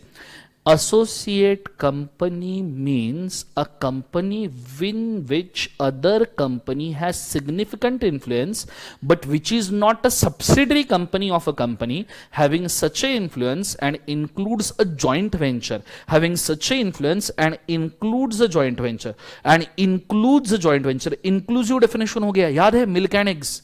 And include milk and eggs. तो वैसा ही क्लैरिफिकेशन है कि भैया कोई जॉइंट वेंचर है तो वो भी इसके अंदर इंक्लूडेड है. अब जॉइंट वेंचर मतलब क्या?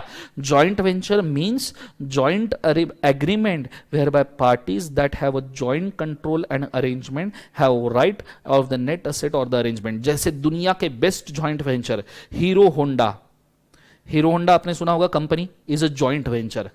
उसके बाद में बीच में एक आया था Uninor.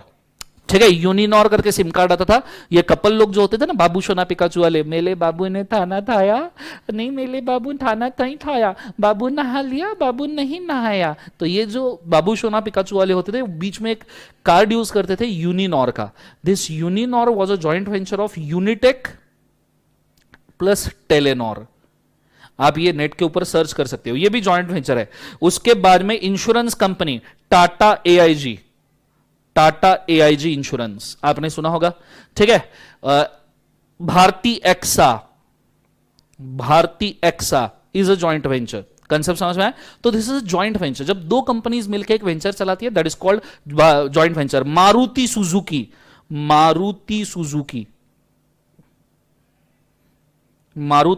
Joint venture. Suzuki is a Japanese company, Maruti is an Indian company, दोनों ने मिलकर शुरू कर दिया. हीरो होंडा, कंसेप्ट समझ में आ रहा है? These are joint ventures. तो जॉइंट वेंचर भी एसोसिएट कंपनी होते हैं. तो भैया एसोसिएट कंपनी कितने तरीके से रेडी होती है? छोटे फॉर्म में यहां लिख के रख दो, associate company. Two subsection number 6 associate company. कितने तरीके से एसोसिएट कंपनी बनाओगे बच्चों? 2 तरीकों से. Either hold 20% of voting power, और 20% से ज्यादा बोला है या 20% बोला है, तो वर्ड है एटलीस्ट 20%, तो मोर देन नहीं चाहिए, 20% भी चलेगा. होल्ड 20% वोटिंग पावर और मोर, ज्यादा भी होल्ड कर सकते हो चाहिए तो. और दूसरा अगर आप जॉइंट वेंचर हो तो जॉइंट वेंचर. ठीक है, और इसमें अगर आप वर्डिंग देखोगे, ठीक है, एंड इंक्लूड्स बोला है, and such influence and includes joint venture भी आता है. तो दोनों में से किसी भी तरीके से एसोसिएट कंपनी क्रिएट हो सकता है. अब मैं आपको एक सिंपल एग्जांपल यहां पे देता हूं. सिंपल एग्जांपल समझो. Let's take an example. Taimur limited ने अगर सैफीना लिमिटेड के टोटल 1000 इक्विटी शेयर्स में से 1000 equity share, because equity share के ऊपर ही वोटिंग राइट्स होते हैं हमको, 1000 इक्विटी शेयर्स में से कितने शेयर होल्ड करने चाहिए so that Taimur becomes associate of Saifina? कितने? मुझे कमेंट्स के अंदर बताइएगा कितना % होल्ड करना चाहिए so that Taimur becomes associate of Saifina के 1000 इक्विटी शेयर्स में से कितने होल्ड करने चाहिए? फटाफट बताइए. अगर उसको एसोसिएट कंपनी बनना है तो फटाफट. क्या कोई कमेंट नहीं, कमेंट करो प्लीज, करो ना. हाँ, बहुत बढ़िया, बहुत बढ़िया। यहां बोले मंदार जी, बोले पुरुषोत्तम जी, मंदार जी, राघव जी, रामानुज जी। अब जिन लोगों ने लिखा है 201 उनका गलत है, सिर्फ 200 चाहिए, क्योंकि मैंने 20% और मोर बोला है। सिर्फ 200 चाहिए, मैंने 20% और मोर बोला है। 201 की जरूरत नहीं है, 200 रहा तो भी चलेगा। 1000 का 20% 200 होता है, 201 की जरूरत नहीं है। 200 और मोर शेयर भी होल्ड किया तो तैमूर सैफिना एसोसिएट हो जाएगा। तैमूर और सैफिना क्या हो जाएगा? एसोसिएट। कंसेप्ट समझ में आ रहा है? आइडिया क्लियर है सबको? ये बताओ मुझे एक बार कमेंट्स में, बताओ कि आइडिया क्लियर है क्या? फटाफट बताइए 2 मिनट के अंदर, 2 मिनट के अंदर बताइए कि आइडिया क्लियर है क्या। और जो कमेंट नहीं कर रहे हैं वो अब जरा इस डायग्राम को वापस देखिए, और इसमें आपको मुझे बताना है, इसमें आपको मुझे बताना है कौन सी कंपनी किसकी एसोसिएट है। इसके अंदर आपको मुझे बताना है कौन सी कंपनी किसकी एसोसिएट है, ठीक है? बड़े अच्छे तरीके से बताना कि कौन सी कंपनी किसकी एसोसिएट है। पक्का समझ में आया? चलो बहुत बढ़िया,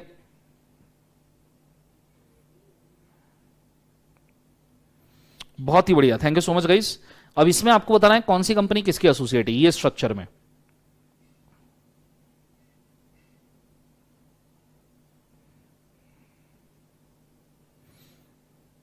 फटाफट बताइए कौन सी एसोसिएट है, कौन सी होल्डिंग है, फटाफट बताइए।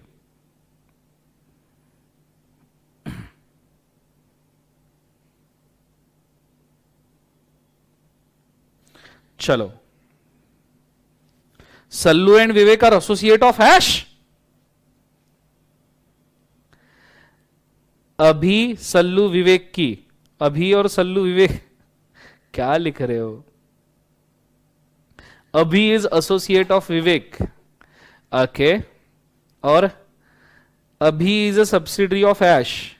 अभी इज एसोसिएटेड है, अभी limited, Sallu and Vivek is associate. क्या लिख रहे हो जिंदगी में?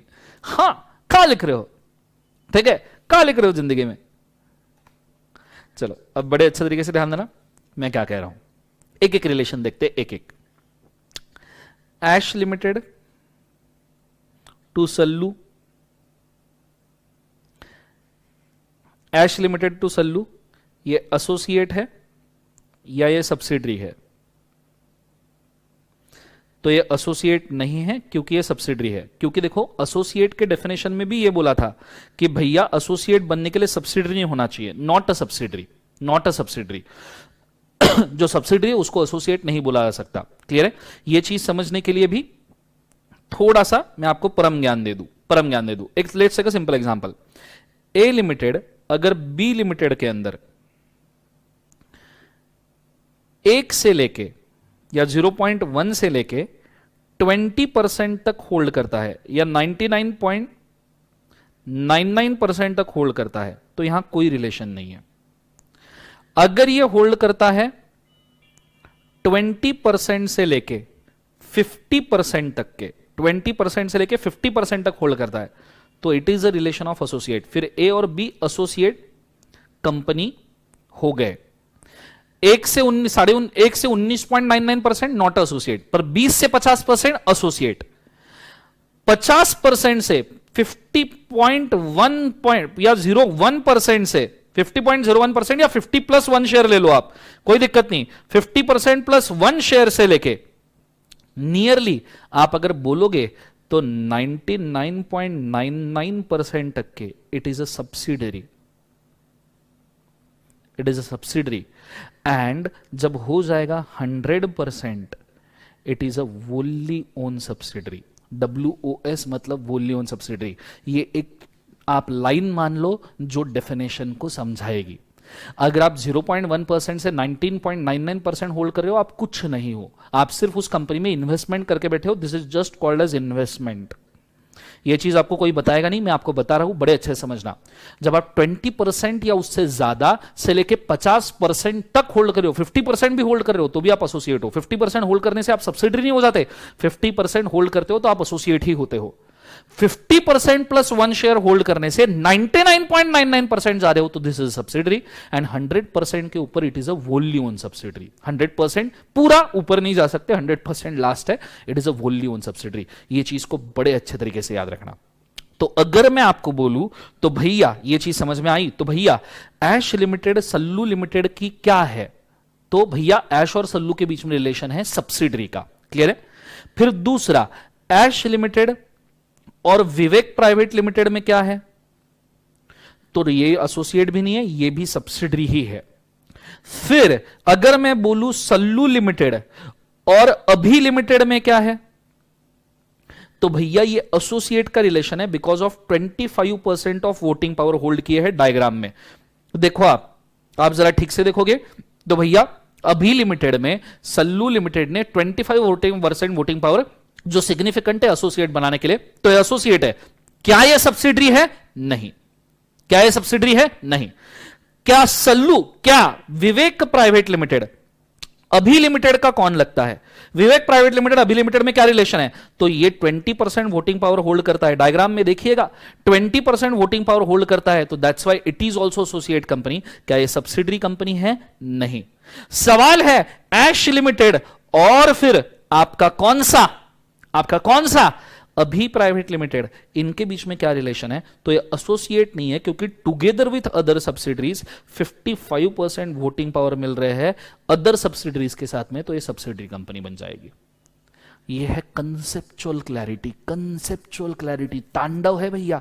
अभी आपको लगेगा बाप रे एकदम कितना सारा हेवी सर, एक डेफिनेशन देखो, सिंपल सी बात है, एक ही डेफिनेशन उठाई है भैया, एक ही डेफिनेशन उठाई सब्सिडरी की, दूसरी डेफिनेशन उठाई एसोसिएट की, और देखो गेम क्या कर दिया अपन ने, ये इतना बड़ा गेम ठोक दिया है अभी तक। ये है कंसेप्चुअल क्लैरिटी। दिमाग एकदम क्लियर रखो, कोई कुछ भी पूछे अपन ने विटिएट नहीं होना चाहिए, अपना कंसेप्ट 100% स्ट्रेट होना चाहिए, स्ट्रेट। और मैं पूरे डेडिकेशन के साथ, आप देखो 2 डेफिनेशन हम सिर्फ डिस्कस कर रहे हैं, नियरली 1 घंटा कंप्लीट होने आया है।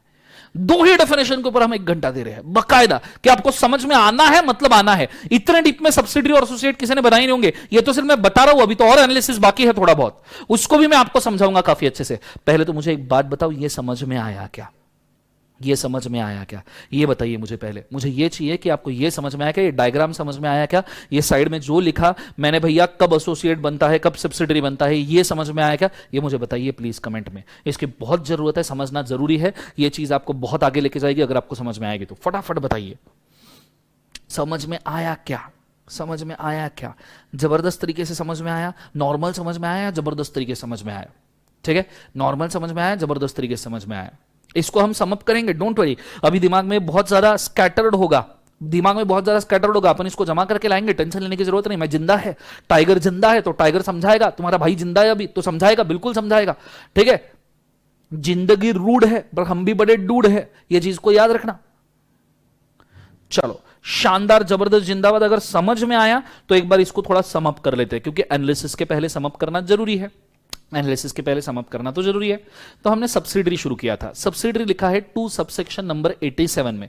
सब्सिडरी कंपनी 2 तरीके से बन सकता है, control the composition of board of director, या फिर 50% ऑफ वोटिंग पावर है। तो कंसेप्ट समझ में आ रहा है? Control the composition of board of director या 50% वोटिंग पावर, या दोनों सब्सिडरीज के थ्रू, या कोई भी सब्सिडरी के थ्रू भी अगर आपने होल्डिंग ले लिया तो वो सब्सिडरी कंपनी बन जाएगी। कंसेप्ट समझ में आया? ये सब्सिडरी का डेफिनेशन है।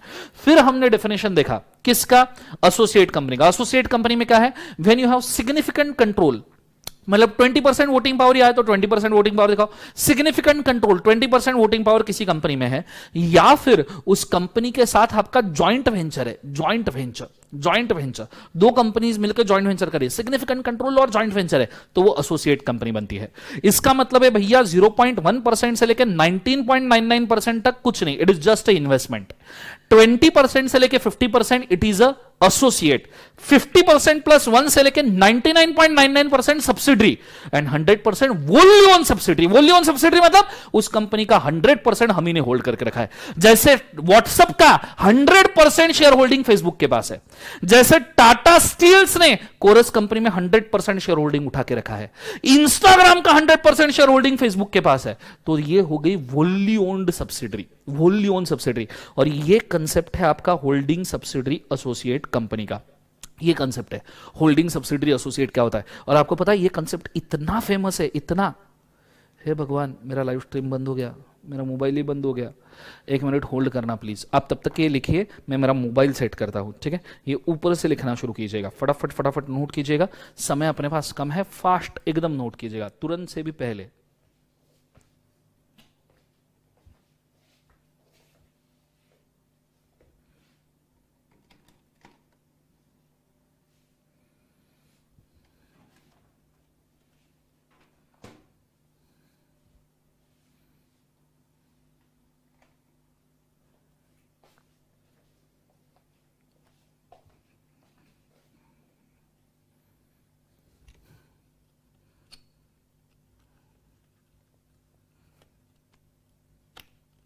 हेलो,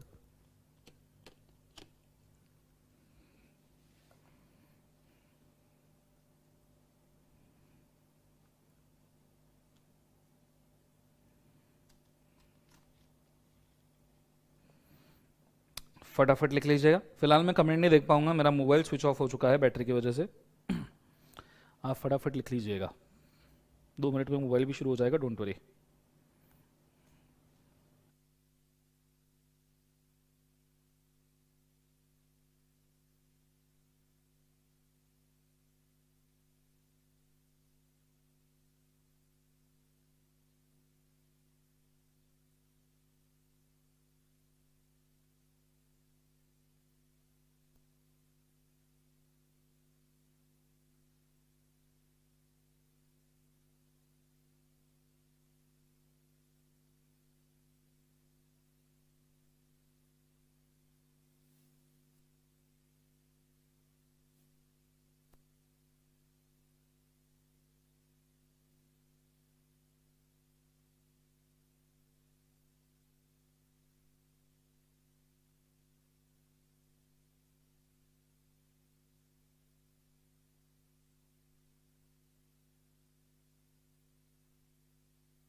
ले लो फोटो वोटो जो लेना है, जबरदस्त ले लो, कोई दिक्कत नहीं।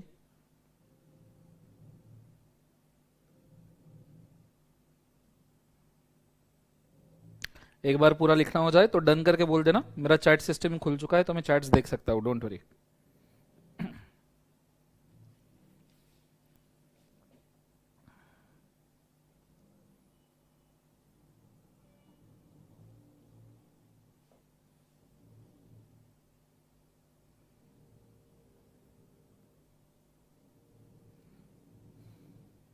एसोसिएट वहां पे साइड में ही लिखा है बेटा। सबका एक बार डन डना डन हो जाए फिर आगे बढ़ते हैं।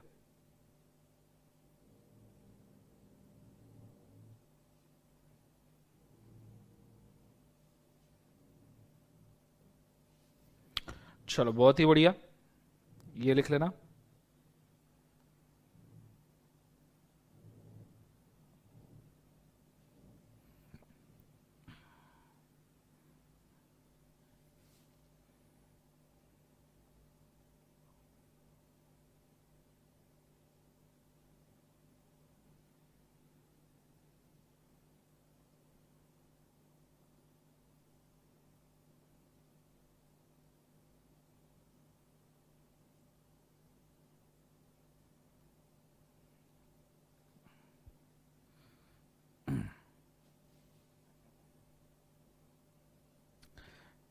चलो, हो गया सबका लिखना? लिखना हो गया तो बहुत अच्छी बात है। ठीक है, ये भी वाला पैरामीटर लिख के रखना है, काफी इंपॉर्टेंट है। इससे आपको 100% याद रहेगा और इस सीए फाइनल पे भी याद रहेगा, मरने के बाद भी, जलने के बाद भी, कवर के अंदर भी। Means this will help you a lot. ठीक है, हो गया सबका? अब एक आपको एक बहुत बड़ा सवाल आएगा, सर आप इतना सारा तामझाम प्रपंचा बता रहे हो, ये प्रैक्टिकली होता है क्या? प्रैक्टिकली होता है इतना सारा सर? 50%, 25%, 1%, 10%? किसने बोला जिंदगी में ये सब तमाशा करने के लिए? सर ये होता भी है क्या प्रैक्टिकली? क्या लगता है आपको? कमेंट्स में मुझे बताइएगा, क्या लगता है आपको ये प्रैक्टिकली हो सकता है करके जरा बताइए मुझे। एक डायरेक्टर को भी निकाला तो भी होल्डिंग नहीं है बेटा। एक डायरेक्टर की वजह से सिर्फ होल्डिंग नहीं होती, कंट्रोल पूरे बोर्ड ऑफ डायरेक्टर को कंट्रोल करना होता है। पहले तो मुझे एक बात बताइए, प्रैक्टिकली हो सकता है क्या? आपको लगता है ये प्रैक्टिकली होता होगा कि इतना 50%, 10%, 20% होता होगा? लग रहा है सबको? आशु हाँ बोल रहा है, पुरुषोत्तम हाँ बोल रहा है। मेरा कमेंट सेक्शन थोड़ा यहां है, इसलिए मैं स्क्रीन के बाहर जा रहा हूं, सो टेंशन मत लेना। लगता है आपको? अब आपको बताऊं, राघव नहीं बोल रहा है, हाँ होता होगा, अनुश्री को मालूम नहीं क्या चल रहा है, अविरल नो बोल रहा है। अब देखो, मैं आपको प्रैक्टिकली बताता हूं कि इस कंसेप्ट का कितना इंपॉर्टेंस है प्रैक्टिकल सेंस में। देख लो, प्रैक्टिकली देख लो, हर चीज प्रैक्टिकली दिखाऊंगा मैं आपको। प्रैक्टिकली देख लो कि इस चीज का कितना इंपॉर्टेंस है। ठीक है, पहले तो मैं आपको एक्सप्लेन कर दूं टाटा ग्रुप क्या है। ठीक है, मैं आपको टाटा का ही स्ट्रक्चर दिखा रहा हूं ओवरऑल, जिससे आपको ये समझ में आए कि दर्शन सर बोल क्या रहे हैं। ठीक है, मुझे थोड़ा सा लैपटॉप ओपन करना पड़ेगा आपको इसको बहुत अच्छे से प्रैक्टिकली समझाने के लिए। ठीक है, तो मैं थोड़ा लैपटॉप ओपन कर दूं। अब देखिए, ये टाटा ग्रुप का स्ट्रक्चर है। आपने सुना होगा टाटा सॉल्ट से लेके सॉफ्टवेयर तक सब कुछ बेच देता है। अब टाटा कहां से शुरू हुआ था, ये चीज को थोड़ा सा याद रखना। टाटा के अंदर बहुत सारा ये है, अलग अलग लोग हैं जिन्होंने टाटा कंपनी फॉर्म किया था। That is Jamshed ji Tata, he is the first person जिन्होंने फॉर्म किया था। जमशेद जी टाटा के दो बेटे थे, sir Dorabji Tata and sir Ratan Tata. ठीक है, रतन टाटा अभी जो आप देखते हो वो नहीं, ये वो रतन, अभी जो रतन टाटा है उनके ये दादाजी है। सो जमशेद जी टाटा के दो बेटे, तीन बेटे थे एक्चुअली। ठीक है, उसमें से दो जो मेन थे, that is sir Dorabji Tata, Ratan Tata.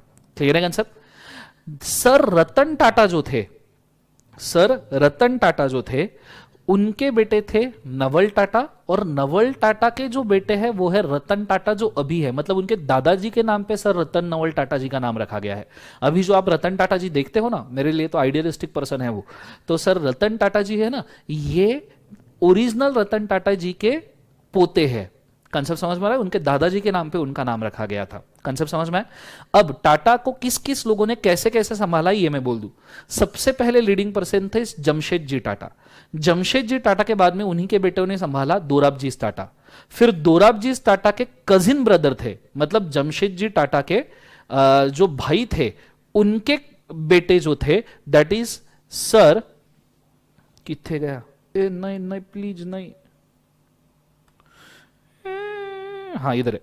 सो इनके जो कजन ब्रदर थे, किसके? दोराबजी टाटा के, दैट इज नवरोजी टाटा जिनको कहते थे, उन्होंने फिर इस कंपनी को संभाला।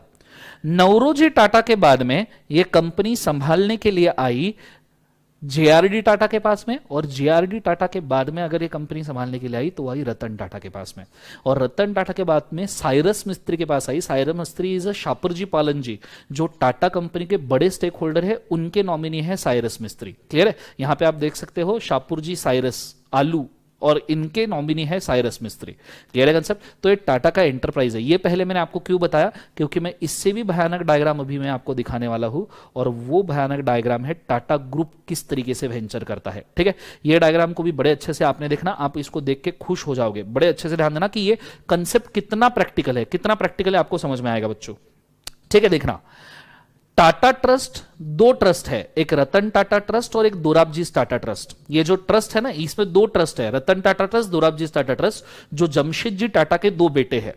वो दो जो ट्रस्ट है, दोराबजी टाटा और रतन टाटा ट्रस्ट, जमशेद जी टाटा के बेटे, वो दो ट्रस्ट टाटा सन्स जो होल्डिंग कंपनी है ना, टाटा सन्स होल्डिंग कंपनी, उसमें 66% स्टेक रखते हैं। और वो दोनों ट्रस्ट फिलैंथ्रोपिक पर्पस के लिए काम में आती है, मतलब चैरिटी के लिए काम में आती है। तो टाटा सन्स का 66% प्रॉफिट हर साल चैरिटी के लिए यूज होता है। 2016 में टाटा का प्रॉफिट $108 बिलियन था, $108 बिलियन, जिसमें से नियरली $70 बिलियन सिर्फ डोनेशंस के लिए यूज किया गया रतन टाटा ट्रस्ट और दोराबजी टाटा ट्रस्ट से, जिसके चेयरमैन अभी के रतन टाटा है, तब के रतन टाटा नहीं, अभी के रतन टाटा है। और इसी टाटा सन्स में 34% स्टेक 2016 में था मिस्त्री फैमिली का, जिनका जो नॉमिनी था वो थे साइरस मिस्त्री। बीच में आपने सुना होगा साइरस मिस्त्री रतन टाटा के बीच में झगड़े हो गए, वो साइरस मिस्त्री इनके नॉमिनी थे, इसलिए उनको अपॉइंट किया गया था। अब ये जो टाटा सन्स होल्डिंग कंपनी है, थोड़ा सा देखते रहना कितने वेंचर्स होने वाले हैं, कितने वेंचर, आप दिमाग खराब हो जाएगा कि होल्डिंग सब्सिडियरी का कितना काम है। टाटा सन्स होल्डिंग कंपनी है, यह होल्डिंग कंपनी 9 अलग अलग लिस्टेड कंपनीज को फ्लोट करती है। इसके 100% अदर वोल्यून सब्सिडरीज है, और टाटा के जो मेजर सब्सिडरी है वो कुछ ऐसे है। टीसीएस, टाटा कंसल्टेंसी सर्विसेज में टाटा सन्स का 74% स्टेक है, so it is a normal subsidiary. ठीक है, मैं आपको वोल्यून सब्सिडरीज भी दिखाऊंगा, डोंट वरी। पर TCS, Tata Consultancy Services, is a normal subsidiary. Tata Consultancy Services के बाद में Tata Motors is a associate. Tata Sons के लिए टाटा मोटर्स इज एसोसिएट, पर इस टाटा मोटर्स के अंदर टीसीएस का भी होल्डिंग है, बाकी लोगों का भी होल्डिंग है। फिर Tata steel is also associate for the Tata sons. फिर Tata global beverages is also associate for Tata sons. फिर Tata chemicals is also associate for Tata sons. पर आप देख सकते हो ये जो ब्लू लाइंस है ना, ये ब्लू लाइंस एक दूसरे के अंदर डाली गई है, और अदर सब्सिडरीज से भी ये ब्लू लाइंस आ रही है। तो Tata Sons through their other subsidiaries also, ये सभी कंपनी में मोर देन 50% स्टेक लेता है। हमने देखा ना, थ्रू अदर सब्सिडरीज लिया तो भी सब्सिडरी हो जाता है। तो ये तरीके का स्ट्रक्चर है। इसमें भी अगर मैं आपको बताऊं टाटा ग्रुप का और स्ट्रक्चर, तो ये देखिए, ये और सिग्निफिकेंट स्ट्रक्चर आपको मैं दे रहा हूं। जो मैंने आपको छोटा स्ट्रक्चर दिया उसको ही बड़े पैमाने पे देखना। टाटा सन्स होल्डिंग कंपनी, जिसमें टाटा ट्रस्ट का 66% और शापूरजी पालनजी का 34% है, वो टाटा सन्स के कितने कितने वेंचर्स है, कितने परसेंट सब्सिडरी देखो। टाटा सन्स का टाइटन 25% सब्सिडरी है। टाइटन कंपनी, आपके वॉच वाली कंपनी, 25% सब्सिडी, मतलब ये एसोसिएट है। फिर ट्रेंट करके कंपनी है, 30% सब्सिडी, मतलब एसोसिएट है। फिर टाटा स्काई 62%, मतलब ये टोटल सब्सिडी है।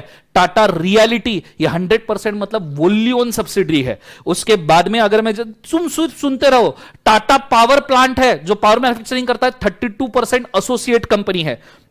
फिर इसके बाद में अगर हम राइट साइड में जाए, आओ, फिर टाटा सन्स क्या, टाटा ग्लोबल बेवरेजेस में 36% associate company. Tata global beverages ने टेटली टी कंपनी, पता है ना, टेटली और टाटा कॉफी, तो उसके अंदर 100%, मतलब टाटा बेवरेजेस के लिए Tetley is a 100% subsidiary. Tata global beverages के लिए Tata coffee is a 57% subsidiary. फिर उसके बाद में टाटा सन्स का टीसीएस में 73% सब्सिडरी, जिसके लिए सीएमसी एक और सॉफ्टवेयर कंपनी है, 100% सब्सिडरी है टीसीएस के लिए, मतलब टाटा सन्स के लिए हो गई सीएमसी सब सब्सिडरी। उसके बाद तो सिर्फ सुनते जाओ, तुम्हारा दिमाग खराब हो जाएगा टाटा का स्ट्रक्चर देख के। Tata tele is a 66% subsidiary. Tata tele Maharashtra, it is also 66% subsidiary. उसके बाद में Tata communication 44% associate company. Tata एक्सिल एलेक्सी दैट इज 45% सब्सिडरी। फिर उसके बाद में नीचे आ जाओ, Tata chemicals 26% associate company. Tata Rallis 45% associate company. उसके बाद में Tata motors 28% associate company. Tata motors का 100% सब्सिडरी लैंड रोवर जैगुआर, जो क्रीम व्हीकल है, 70 लाख से गाड़ी शुरू होती है लैंड रोवर और जैगुआर की। टाटा वोल्टास के एसीज आते हैं, वोल्टास के रेफ्रिजरेटर आते हैं, 27% सब्सिडरी। उसके बाद में टाटा स्टील 36% एसोसिएट, और यहां पे 100% कोरस सब्सिडरी टाटा स्टील का, मैंने अभी बोला था टाटा स्टील का, और है 100%। नैट स्टील आसला में 43%, टाटा स्पॉन्ज आयन में 50%, टाटा मेटल लिंक्स में, टाटा सन्स का 26%। Indian hotel industry, blue diamond Taj hotel आपने सुना होगा, वो इंडियन होटल इंडस्ट्री का है। Tata AIG joint venture associate company 74% subsidiary है। उसके बाद में Tata investment 70% subsidiary, Tata capital 93% subsidiary, and Tata SIA ये है आपकी 51% सब्सिडरी। और ये इतने सारे वेंचर्स है जिसके अंदर टाटा ये कर रहा है। और मैं आपको ये भी बोलूं, इन सभी सब्सिडरीज के नीचे एक एक दो इंटरनेशनल सब्सिडरीज है। तो आपका ये जो कंसेप्ट है ना, सिर्फ कंसेप्ट नहीं है, ये बात है। इसके भरोसे पे टाटा जैसी बड़ी बड़ी कंपनी सब देशों में खुद के वेंचर्स लगा चुकी है। ये होता है होल्डिंग पर सब्सिडी। अब इसमें जो भी आपको 50% है, उससे ऊपर 50% के ऊपर दिख रहा है, वो सब्सिडी है।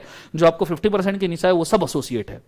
ठीक है। और ये तो मैंने टाटा सन्स का सब में बोला, आपको शायद नहीं पता, ये भी बोल दूं, ये सभी सब्सिडरीज एक दूसरे में जंजाल बना के बैठी है, मकड़ी का जाला। आपको पता, मतलब इसको लिखने बैठे ना तो आपके 10 एक पेजेस भर जाएंगे कि कौन सी सब्सिडरी कौन से कंपनी के अंदर कितना होल्ड करिए। मतलब ये इधर के 4 कंपनीज इधर के 5-10 में होल्ड कर रही है, इधर के 5-10, इधर के 4-5 में, सब एक दूसरे में स्पाइडर वेब बना के छोड़ा है। इसलिए टाटा के किसी भी कंपनी को एक्वायर करना खतरे से खाली नहीं होता।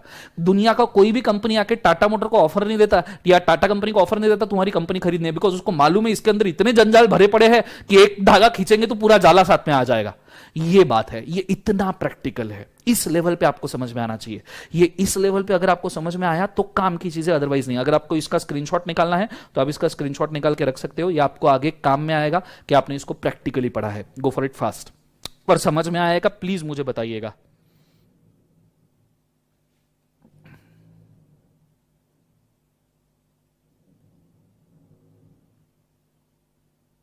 उनको भी याद नहीं रहता है बेटा क्षितिजा, वो भी लिख के रखते हैं कि किसका काय में कौन सा सब्सिडरी है करके।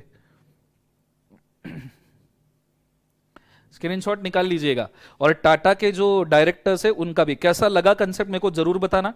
तो ऐसे प्रैक्टिकल कंसेप्ट आगे पढ़ाते रहूं क्या, ये भी एक बताने वाली चीज है। आपके रिप्लाईज और रिव्यूज से ही समझ में आता है कि आगे इसको पढ़ाना चाहिए नहीं समझ में आना, पढ़ाना चाहिए। ये एक आपने स्क्रीनशॉट निकाला रहा होगा, तो ये भी एक स्क्रीनशॉट निकाल लीजिए समझने के लिए कि भैया कौन टाटा के अभी तक डायरेक्टर थे। जो रेड में है वो टाटा के डायरेक्टर अभी तक रह चुके हैं, और बाकी जो ब्लू है वो एज अ एम्प्लॉय या एज अ अदर डायरेक्टर्स करके काम कर चुके हैं।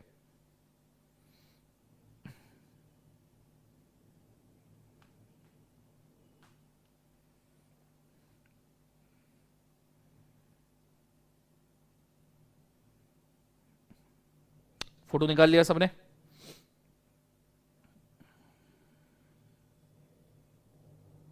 ये सुनो, चलो बहुत ही बढ़िया। ये आपको समझ में आया होगा तो बहुत अच्छी बात है। और मैं आपको एक खास बात बताऊं बच्चों, ये आप खुद भी कर सकते हो, ये आप खुद करके देखो। अलग अलग कंपनीज का स्ट्रक्चर, जो बड़ी होल्डिंग कंपनीज है उनका देखो। ये टोटल पता है कितना कितना करोड़ों का कैपिटल है ये, मतलब ये इक्वेशन के बाहर है। बीच में टाटा का 25,000 करोड़ का, 25,000 करोड़ का सभी कंपनीज का कैपिटल इरोजन हुआ था।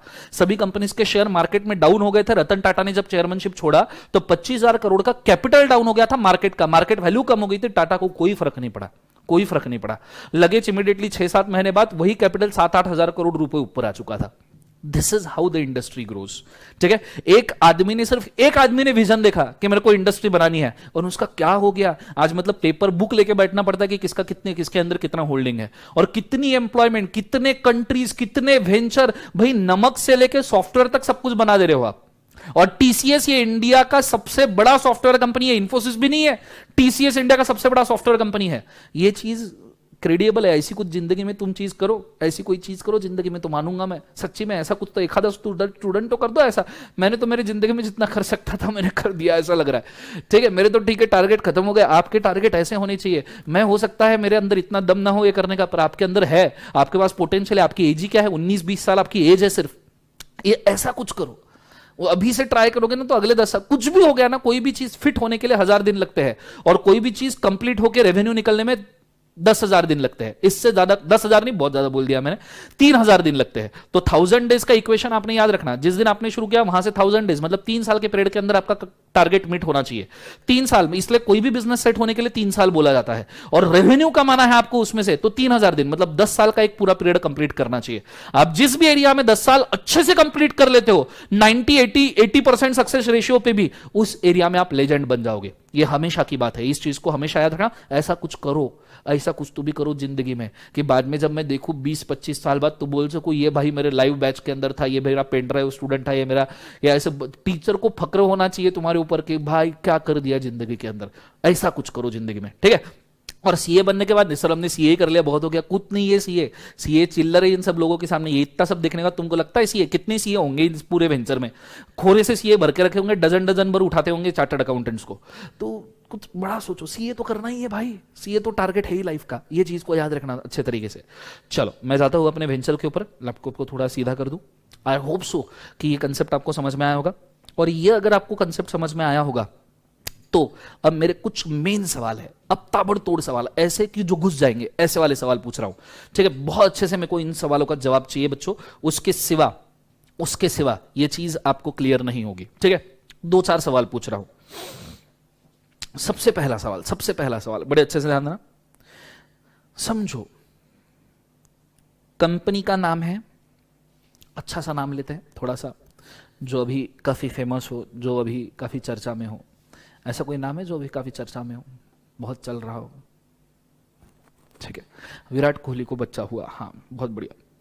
Virat limited and Anushka limited, Virat limited and Anushka limited, इनको बच्चा हुआ तो इनके बोर्ड ऑफ डायरेक्टर थे, जिन बोर्ड ऑफ डायरेक्टर जो थे उनका नाम था विरुष्का। इनका नाम क्या था?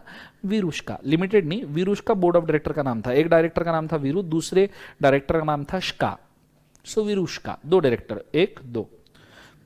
हालांकि बहुत 3-4 डायरेक्टर लगते हैं तो अपन 2-3 डायरेक्टर मतलब ले लो common board of director. Virushka भी मतलब ले लो कॉमन बोर्ड ऑफ डायरेक्टर। तो समझो 10 डायरेक्टर थे। ये 10 डायरेक्टर विराट लिमिटेड में भी डायरेक्टर है और अनुष्का लिमिटेड में भी 10 डायरेक्टर है, common directors, common board of directors. बहुत खतरनाक सवाल पूछ रहा हूं, कोई आंसर नहीं कर पाएगा। कॉमन बोर्ड ऑफ डायरेक्टर्स, मुझे इस चीज का जवाब देना, ये कंपनी एक दूसरे की क्या है? हम आपके, हस्बैंड वाइफ नहीं, नालायक, हस्बैंड वाइफ नहीं बोल रहा हूं। हम आपके है कौन? बताओ, विराट लिमिटेड और अनुष्का लिमिटेड में क्या रिलेशन है अगर कॉमन बोर्ड ऑफ डायरेक्टर्स है तो? मुझे कमेंट्स में आंसर चाहिए बच्चों, फटाफट। टिकटॉक लिमिटेड, दिल,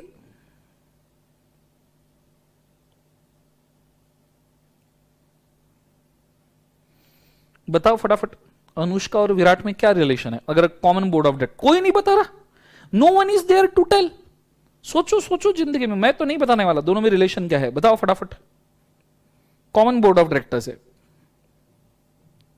कोई नहीं बता रहा, सब नालायक बैठे हैं। सब्सिडरी कंपनीज, क्या है? सब्सिडरी लग रही है सावन? सब सब्सिडरी कैसी हुई? मेन होल्डिंग ही नहीं है, सब सब्सिडरी कहां से होगी? बोलो, क्या है ये एक दूसरे के? क्या है एक दूसरे के? बताओ फटाफट। सब्सिडरी है। अच्छा, अगर आप बोलोगे सब्सिडरी है तो मुझे बताओ कौन किसका सब्सिडरी है? सर विराट की अनुष्का, क्योंकि विराट क्रिकेटर है सर। नालायक, बोलो कौन किसकी सब्सिडरी है? No relation, no relation, no relation, मतलब कॉमन बोर्ड ऑफ डायरेक्टर और नो रिलेशन। वाह, जॉइंट है। अबे जॉइंट वेंचर नहीं है नालायक, 2 कंपनीज अलग अलग चल रही है। विराट अपना अपना बिजनेस कर रहा है क्रिकेट का, अनुष्का अपना अपना बिजनेस कर रही है मॉडलिंग का। ओके, बताओ।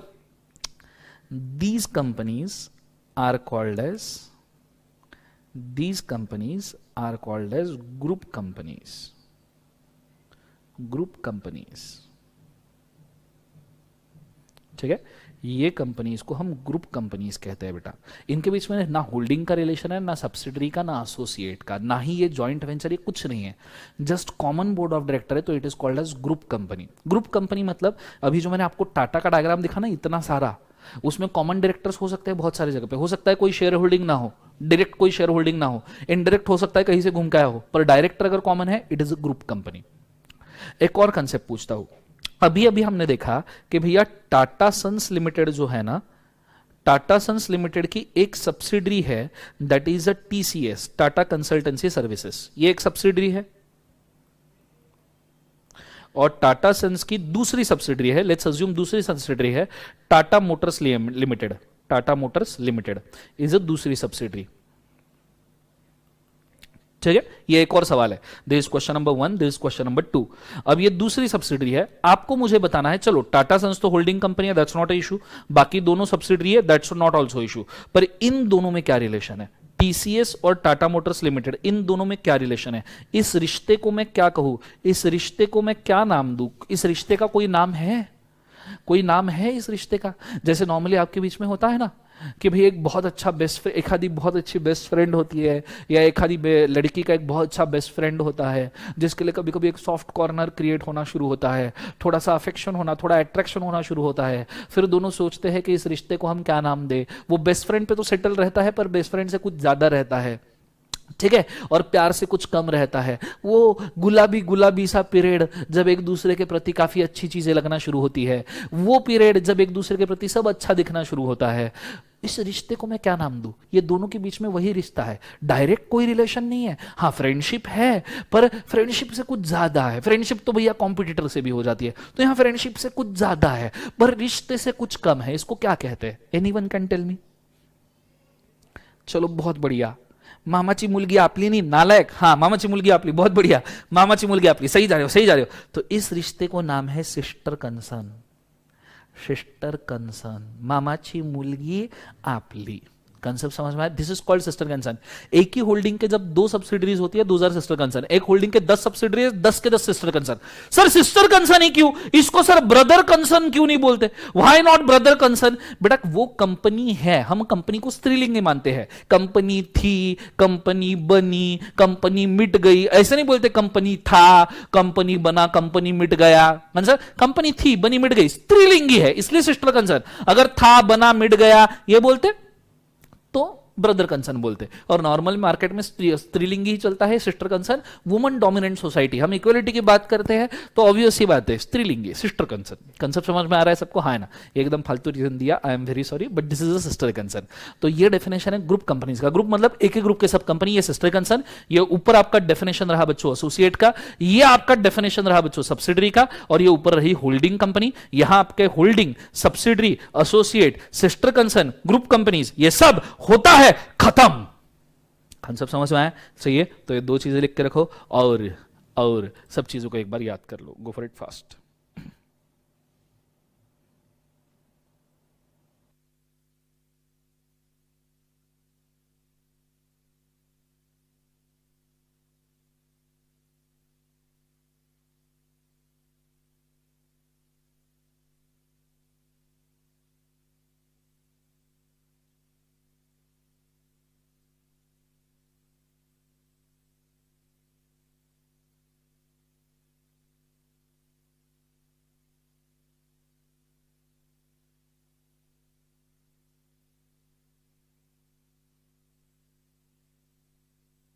लिखना होने के बाद बताना जरूर।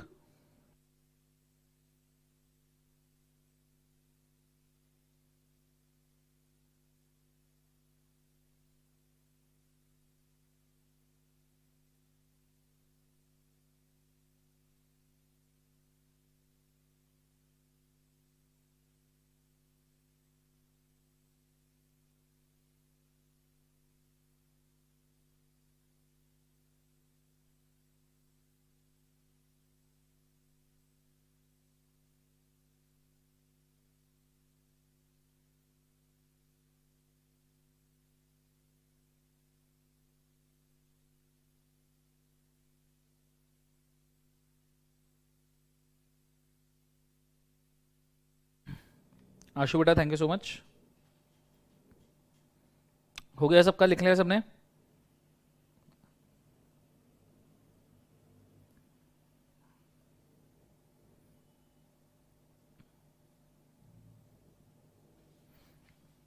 समझ में आया पक्का सबको? बहुत बढ़िया, ये चीज अगर समझ में आई तो बहुत अच्छी बात है, शानदार, जबरदस्त, जिंदाबाद। अब इट इज अ टाइम कि हम एक बार पूरे सेक्शन जितने याद किए उसका लिस्ट कर ले। 2 subsection number 20 is a company, 221 company by share capital, 222 company by guarantee, बराबर है। 2 सबसेक्शन 62 ओपीसी, नहीं उसके पहले भी 2 subsection number 46 holding company, 2 subsection number 62 OPC, 2 subsection number 68 private company, 2 subsection number 71 public company, 2 subsection number 87 subsidiary company, 2 subsection number 6 associate company. Sister concern के लिए कोई section नहीं है, ग्रुप कंपनीज के लिए कोई सेक्शन नहीं है। इतने डेफिनेशंस हमारे हो गए। 2 सबसेक्शन 6, 220, 221, 222, 246, 262, 268, 271, 287। साथ में हमारा एक और डेफिनेशन हुआ है 2 सबसेक्शन 77 जो है रिलेटिव्स का। किसका डेफिनेशन? रिलेटिव्स का। साथ में एक और डेफिनेशन हुआ है 2 सबसेक्शन 67 वाला जो है प्रीवियस कंपनी लॉ का। कौन सा वाला? Previous company law. देखे देखे बैठो, मतलब बैठे बैठे देखो 15 से 20 सेक्शन आपके हो चुके हैं। कंसेप्ट समझ में आए? सिर्फ ध्यान देते रहना है। आज का हमारा 16 व 17वें नंबर का लेक्चर है, 15 से 20 सेक्शन हमारे कंप्लीट हो चुके हैं पूरे तरीके से। क्लियर है कंसेप्ट सबको? हाँ ना? ये चीज को बड़े अच्छे से ध्यान देना। मैं बहुत डिटेलिंग में जा रहा हूं, कोई भी चीज नहीं छोड़ रहा हूं, एक एक चीज फूक फूक के पी रहा हूं। क्लियर है? सो होल्डिंग सब्सिडरी एसोसिएट यहां पे आपका खत्म होता है, और होल्डिंग सब्सिडरी एसोसिएट के कुछ क्वेश्चंस मैंने आपके बुक में दिए हैं, उनको थोड़ा सा एक बार मैं एंटरटेन कर लूं यहां पे। ठीक है? एक एक क्वेश्चन करके हम यहां पे एंटरटेन करेंगे। रेडी? सब जन मार्कर वगैरह ले लो, कुछ चीजों के मीनिंग लिखने पड़ेंगे, वो फटाफट फटाफट यहीं पे लिख लेना। पहला सवाल, सब जन आ गए इसके ऊपर? अच्छा हाँ, 2 सबसेक्शन 10 बोर्ड ऑफ डायरेक्टर्स का भी हुआ है। सही बात, जिसने भी बोला 2 subsection 10 board of director, that is a collective body of directors का भी हुआ है। 9 वगैरह नहीं ले रहे, फिलहाल हमने सिर्फ डेफिनेशन सेक्शन लिए है। चलो आ गए सब जन, मार्कर लेके बैठ जाओ, फटाफट फटाफट मार्क करना है। Whether shares held in fiduciary capacity will be counted for making a company subsidiary. Share fiduciary capacity में होल्ड किए हैं तो क्या ये सब्सिडरी बनाने के काम में आएंगे? पहला सवाल तो है व्हाट इज फिड्यूशियरी कैपेसिटी। तो फिड्यूशियरी कैपेसिटी का यहां पे मीनिंग लिख के रखो साइड में, मेक नोट्स के कॉलम में। फिड्यूशियरी कैपेसिटी का मीनिंग होता है shares to be held as a beneficial owner. Beneficial owner and not registered owner. Sir ये beneficial owner and not registered owner मतलब क्या होता है? बताऊंगा। ठीक है? फॉर एग्जाम्पल जैसे मैंने आपको बोला, टाटा सन्स अगर शेयर होल्डिंग लेता है, टाटा सन्स अगर शेयर होल्डिंग लेता है इन टीसीएस, पर टाटा सन्स ये होल्डिंग खुद के नाम पे नहीं लेता, टाटा सन्स ये होल्डिंग लेता है टाटा ट्रस्ट के नाम पे। टाटा ट्रस्ट के नाम पे। ठीक है? सो ऐसा मैं लिख सकता हूं यहां पे कि टाटा सन्स ने 73% होल्डिंग लेके रखा है टीसीएस में, लेकिन ये टाटा ट्रस्ट के बिहाफ पे लेके रखा है। अब देखो अल्टीमेटली बेनिफिट तो टाटा ट्रस्ट को जाने वाला है।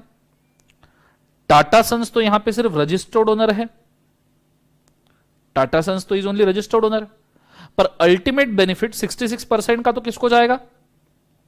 टाटा ट्रस्ट को जाएगा। टाटा सन्स भले ही रजिस्टर्ड ओनर हो, पर ये 73% जब प्रॉफिट आएगा तो उसमें से भी 66% तो टाटा ट्रस्ट को जाएगा ना। तो Tata trust is holding the shares in TCS in fiduciary capacity.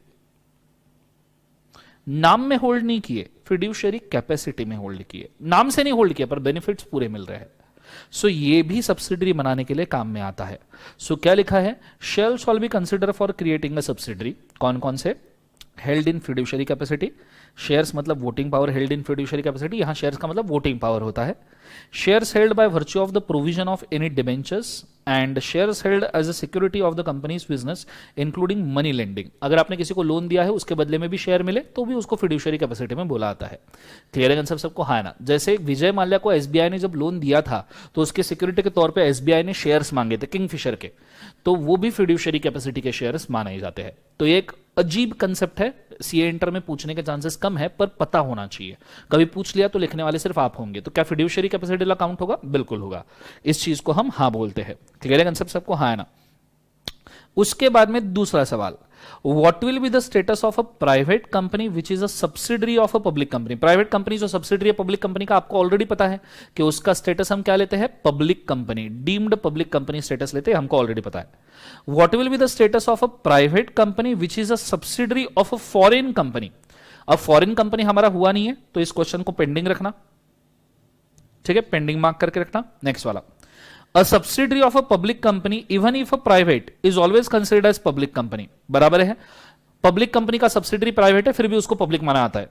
Where as same applies to private company which is subsidiary of a listed company. जो प्राइवेट कंपनी है और लिस्टेड कंपनी का सब्सिडरी है, क्या उसको भी लिस्टेड माना जाएगा, whether it is a listed company? ये भी सवाल को थोड़ा सा पेंडिंग रखना, क्योंकि हमने लिस्टेड कंपनी का डेफिनेशन भी अभी भी नहीं देखा है। मैं आपको लिस्टेड कंपनी भी बताऊंगा, टेंशन लेने की जरूरत नहीं है। तो दो सवाल पेंडिंग, एक फॉरेन एक लिस्टेड वाला।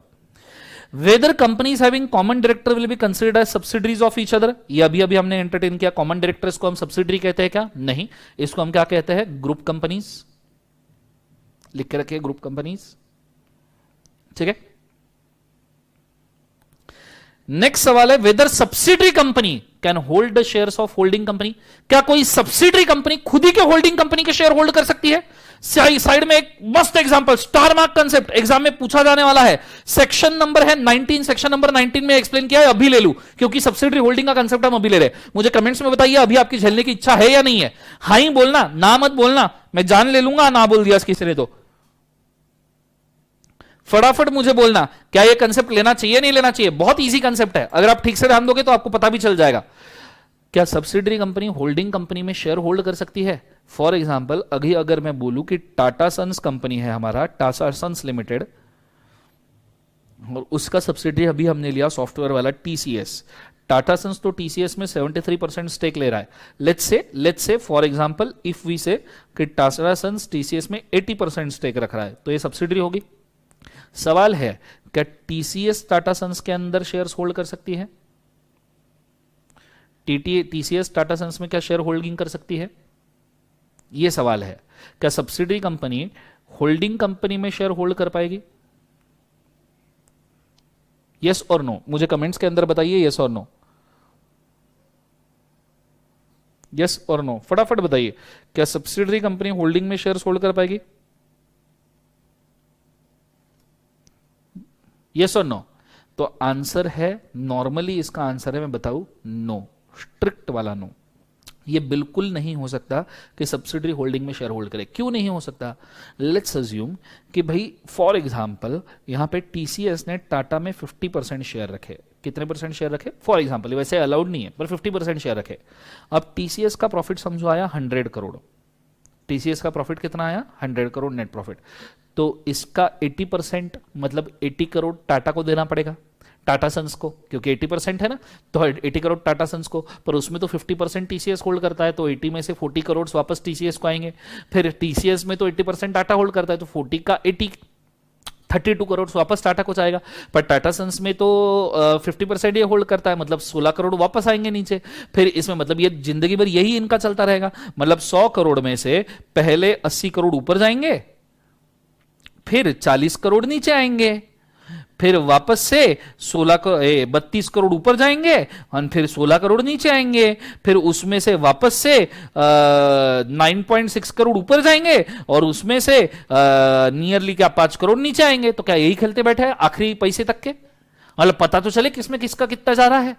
इसीलिए ये होल्डिंग अलाउड नहीं है, पर ये एक्सेप्शनल केसेस में अलाउड हो सकता है। एक्सेप्शन, 3 एक्सेप्शन है, 3 एक्सेप्शन है, बड़ी शिद्दत से याद कर लेना भैया, मजाक नहीं कर रहा हूं, बड़े अच्छे से याद करना। पहला एक्सेप्शन, अगर आपने इनको होल्ड किया एज अ नॉमिनी, आप अगर ये शेयर होल्ड कर रहे हो एज अ नॉमिनी, ठीक है, एज अ नॉमिनी मतलब कैसे कि भैया टाटा सन्स के शेयर्स रतन टाटा जी के पास थे 20%, रतन टाटा जी के पास 20% टाटा सन्स के शेयर्स थे। Let's take example, Tata Sons के अंदर का सब्सिडरी ऑलरेडी टीसीएस था, 80% सब्सिडरी ऑलरेडी टीसीएस था। अब रतन टाटा जी के पास में इसके 20% शेयर थे, रतन टाटा जी अलग मेंबर है, तो 80% टीसीएस और 20% रतन टाटा। अब रतन टाटा जी ने नॉमिनी डिक्लेयर कर दिया टीसीएस कंपनी को कि बोले मैं जब गुजर जाऊंगा, ऐसा ना हो। पर अगर रतन टाटा जी गुजर गए और उन्होंने नॉमिनी डिक्लेयर किया है टीसीएस को, तो ये 20% शेयर किसको ट्रांसफर किए जाएंगे? टीसीएस को ट्रांसफर किए जाएंगे। तो ये 20% जब टीसीएस में आएंगे तो subsidiary company is holding 20% shares in Tata Sons holding company. तो ये तरीके से चलेगा, एज अ नॉमिनी चलेगा। दूसरा, एज अ ट्रस्टी चलेगा। एज अ क्या चलेगा? ट्रस्टी। मैं नॉमिनी एक बार वापस से एक्सप्लेन कर दूं। टाटा सन्स का 80% टीसीएस होल्ड कर रहा है, टाटा सन्स का 20% रतन टाटा होल्ड कर रहे हैं, पर रतन टाटा को as a nominee, Ratan Tata को तो बेटा वगैरह कोई नहीं है, तो रतन टाटा ने as a nominee TCS declare किया कि बोले मेरे जितनी प्रॉपर्टी है टीसीएस कंपनी में दे दी जाएगी। तो रतन टाटा जी जब गुजर गए तो उनका 20% जो था टाटा सन्स का वो टीसीएस को दे दिया गया। तो अब टीसीएस टाटा सन्स में 20% होल्ड कर रहा है, क्यों? क्योंकि वो रतन टाटा जी के थ्रू आया है एज ए नॉमिनी। क्लियर है? दूसरा as a trustee. As a trustee मतलब क्या कि भैया बेनिफिट कोई और ले रहा है और आप सिर्फ शेयर होल्ड करके बैठे हो, आप सिर्फ शेयर होल्ड करके बैठे हो। फॉर एग्जाम्पल टाटा सन्स, ठीक है, टाटा सन्स के अंदर टाटा सन्स ने खुद का जो शेयर का बेनिफिट था, टाटा सन्स का मतलब लेट्स टेक एन अंडरस्टैंडिंग, इसको थोड़ा समझाना मुश्किल है तो थोड़ा आराम से आते हैं। टाटा सन्स को ना खुद का 50% प्रॉफिट या 66% प्रॉफिट, आपने अभी 66% देखा, सो 66% जो टाटा सन्स का प्रॉफिट होता है वो टाटा सन्स को ट्रांसफर करना पड़ता है ट्रस्ट में, वो टाटा सन को ट्रांसफर करना है ट्रस्ट में। पर टाटा सन्स कंपनी के पास समय नहीं है, वो ये 66% प्रॉफिट ट्रांसफर करेगी, मैनेजमेंट देखेगी, एडमिनिस्ट्रेशन देखेगी ट्रस्ट का, तो टाटा सन्स के पास समय नहीं है। तो टाटा सन्स ने क्या किया, ये ट्रस्ट को मैनेज करने के लिए टीसीएस को अपॉइंट किया। ट्रस्ट के मैनेजमेंट के लिए किसको अपॉइंट किया? टीसीएस को अपॉइंट किया। मैनेजमेंट दे दिया टीसीएस के हाथ में, ठीक है। जिस टीसीएस में टाटा सन्स 80% होल्ड कर रहे थे, बहुत कॉम्प्लेक्स है, कान खोल के सुनना, टाटा सन्स को 66% प्रॉफिट देना पड़ता है ट्रस्ट में, ठीक है, ट्रस्ट में देना पड़ता है। पर ट्रस्ट मैनेज करने के लिए टाटा के पास समय नहीं है, इसलिए टाटा सन्स ने टीसीएस को अपॉइंट किया मैनेज करने के लिए। किसको अपॉइंट किया मैनेज करने के लिए? टीसीएस को। और जिस टीसीएस में टाटा सन्स 80% होल्ड कर रहे थे, तो it is as good as subsidiary. पर टीसीएस ट्रस्ट को मैनेज कर रहा था, तो ये 66% जो टाटा सन्स के शेयर थे वो भी मैनेज टीसीएस ही कर रहा था, क्योंकि ट्रस्ट को मैनेज कर रहा है तो जो 66% टाटा के शेयर है वो भी तो टीसीएस ही मैनेज करेगा। अगर ट्रस्ट मैनेज कर रहा है तो ट्रस्ट जो टाटा सन्स में शेयर रख रही है 66%, वो भी तो टीसीएस ही मैनेज करेगा। समझ में आ रहा है? तो यहां टीसीएस हो गया ट्रस्टी। टीसीएस क्या हो गया? ट्रस्टी। टाटा ट्रस्ट के लिए टीसीएस इज अ ट्रस्टी, जो टाटा सन्स के 66% शेयर होल्ड कर रहे हैं just to manage on behalf of trust. एक बार वापस एक्सप्लेन करता हूं, ये बड़ा कॉम्प्लेक्स है, ये नॉर्मली कोई समझा नहीं पाता, फिर भी एक बार बोलता हूं। टाटा सन्स के अंदर 66% होल्डिंग किसका है? ट्रस्ट का। पर टाटा सन्स मैनेज नहीं कर पा रहा था, ट्रस्ट मैनेज नहीं कर रही थी, तो टाटा सन्स ने ट्रस्टी किसको अपॉइंट किया? टीसीएस को, और बोले तुम मैनेज कर इस ट्रस्ट को। टीसीएस को अपॉइंट करके बोले ये ट्रस्ट को तू मैनेज कर, टाटा ट्रस्ट को मैनेज कर। अब TCS is a subsidiary of Tata, और ये ट्रस्ट तो ऑलरेडी 66% होल्ड कर रहा है, तो मैनेज करने के लिए 66% होल्डिंग एज ए ट्रस्टी कौन संभाल रहा है? टीसीएस। पर इस 66% होल्डिंग का पूरा बेनिफिट ट्रस्ट को जाएगा। ये काफी कॉम्प्लेक्स है, इसको अगर नहीं समझा तो वापस बैकअप लेक्चर्स में 4 बार 5 सुनना। एक और बार बोलता हूं, एक और बार बोलता हूं, वापस सुनना, वापस सुनना। टाटा सन्स में 66% होल्डिंग किसका है? ट्रस्ट का। ये ट्रस्ट टाटा सन्स मैनेज कर पा रहे थे क्या? नहीं। तो इन्होंने मैनेजमेंट किसके हाथ में दे दिया? टीसीएस। टीसीएस कौन है? टाटा की सब्सिडरी। अब ट्रस्ट का मैनेजमेंट हाथ में आया तो ट्रस्ट का होल्डिंग भी टीसीएस के हाथ में आया एज ए ट्रस्टी, तो कितना होल्डिंग है? 66%। तो इस तरीके से as a trustee TCS is holding 66% in Tata Sons, बस जिसका एक्चुअल बेनिफिट ट्रस्ट को जा रहा है। एक और बार समझाऊंगा, एक और बार समझाऊंगा। टाटा सन्स के अंदर 66% कौन होल्ड करता है? टाटा ट्रस्ट। ये टाटा ट्रस्ट में मैनेजमेंट हो सकता है क्या? नहीं। फिर टाटा सन्स बोलता है टीसीएस को कि तू मेरा सब्सिडरी है, तो ये ट्रस्ट को भी मैनेज कर ले। तो टीसीएस बोले हां। अब टीसीएस ट्रस्ट को मैनेज कर रहा है, जो सब्सिडरी है टाटा सन्स का, तो उसके शेयर होल्डिंग को भी मैनेज करेगा। तो टीसीएस 66% शेयर होल्डिंग मैनेज कर रहा है टाटा सन्स का ऑन बिहाफ ऑफ ट्रस्ट, जो है टाटा ट्रस्ट। तो इस केस में as a trustee TCS is managing 66% in Tata Sons, तो इसको हम सब्सिडरी कंपनी होल्डिंग में होल्ड कर सकती है 66% शेयर, ये मान सकते हैं। ओम फट स्वाहा। समझ में आ रहा है मैं क्या कह रहा हूं? ये चीज को एक और बार समझा दो, एक और। तो मित्रों, टाटा सन्स की सब्सिडी, टाटा सन्स में 66% होल्ड कर रहा है टाटा ट्रस्ट।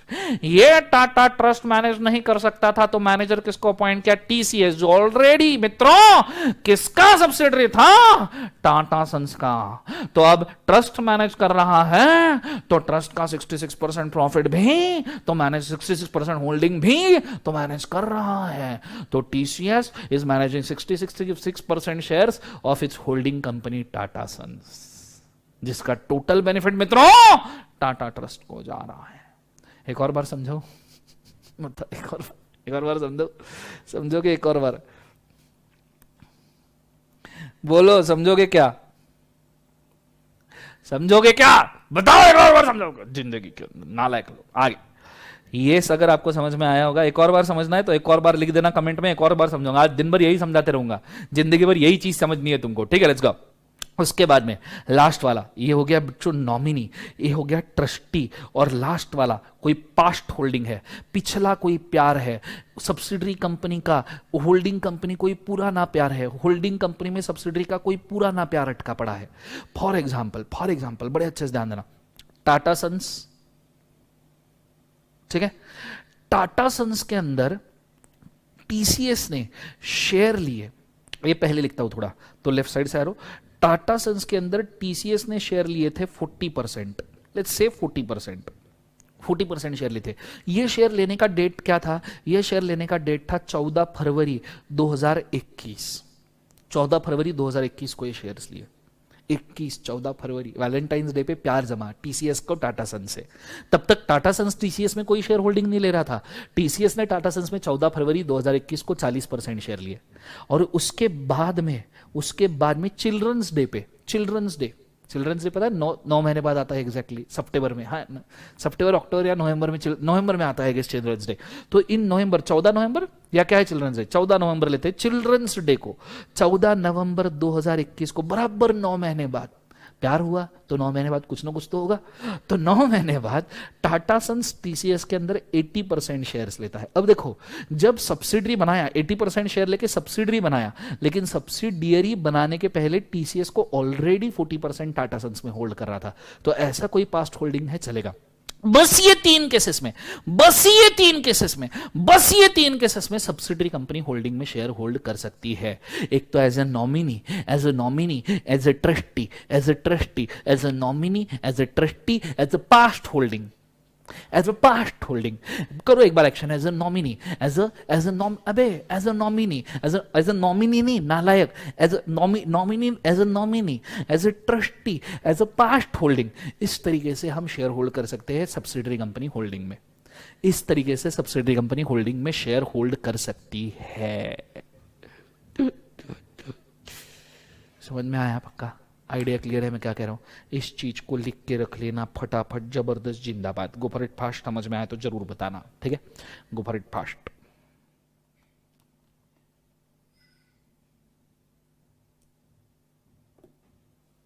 हाँ, टाटा सन्स ट्रस्टी नहीं है बेटा, टीसीएस ट्रस्टी है। टीसीएस ट्रस्टी वहां लिखा ना ट्रस्टी डायग्राम में नायक।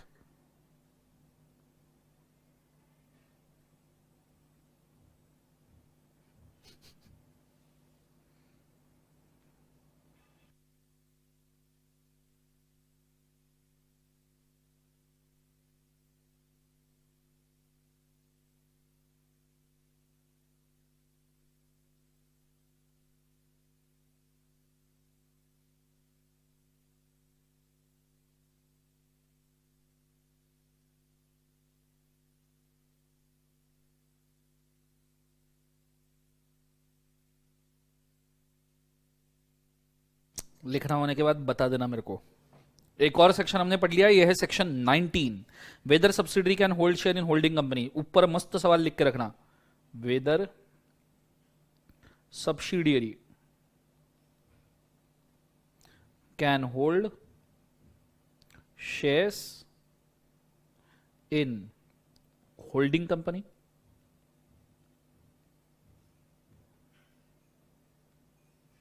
आंसर है नो। बट नीचे एक्सेप्शंस भी है जिसमें आंसर हो सकता है यस।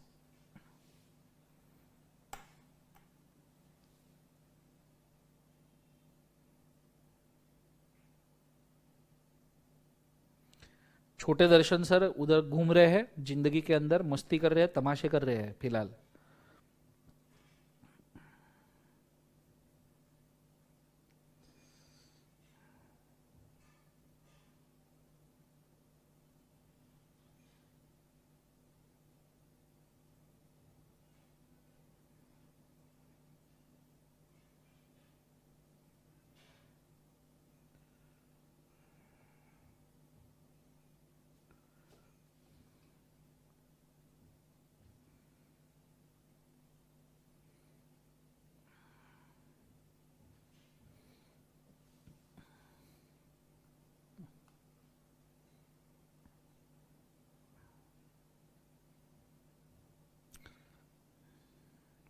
ग्रुप कंपनी, अविरल उनका रिलेशन ग्रुप कंपनी का है बेटा।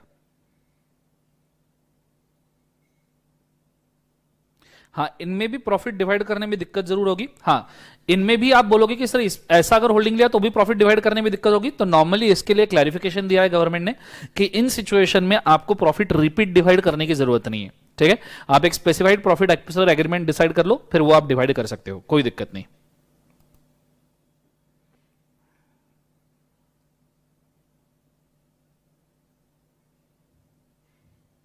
पास्ट होल्डिंग बोला है बेटा, जब आप सब्सिडरी बने, डेट देखो, डेट के हिसाब से जाओ। 14 फरवरी को टीसीएस ने टाटा सन्स में होल्ड किया 2021 को, और 14 नवंबर को टाटा सन्स ने टीसीएस को सब्सिडरी बनाया। तो सब्सिडरी बनने के पहले ही टीसीएस टाटा सन्स में शेयर होल्ड कर रहा था, ये चल जाएगा। ये शेयर वो होल्ड करके रख सकता है 40% जिंदगी भर। हो गया सबका लिखना? यस और नो? Done everybody? यस और नो? हो गया क्या? हुई गयो कोई?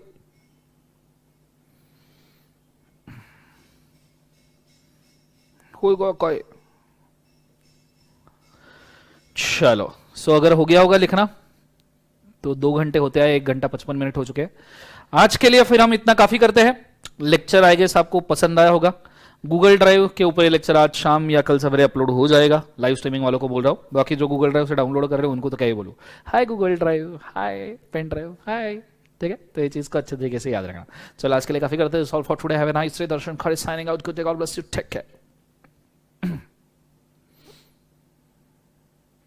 रेयर वाला पॉइंट सब्सिडरी में बाकी है, वो हम कल लेंगे, टेंशन मत लो। ठीक है, लेयर वाला पॉइंट बाकी है, वो कल लेंगे। चिंता मत करो, चिंता चिंता चीता चीता मत करो।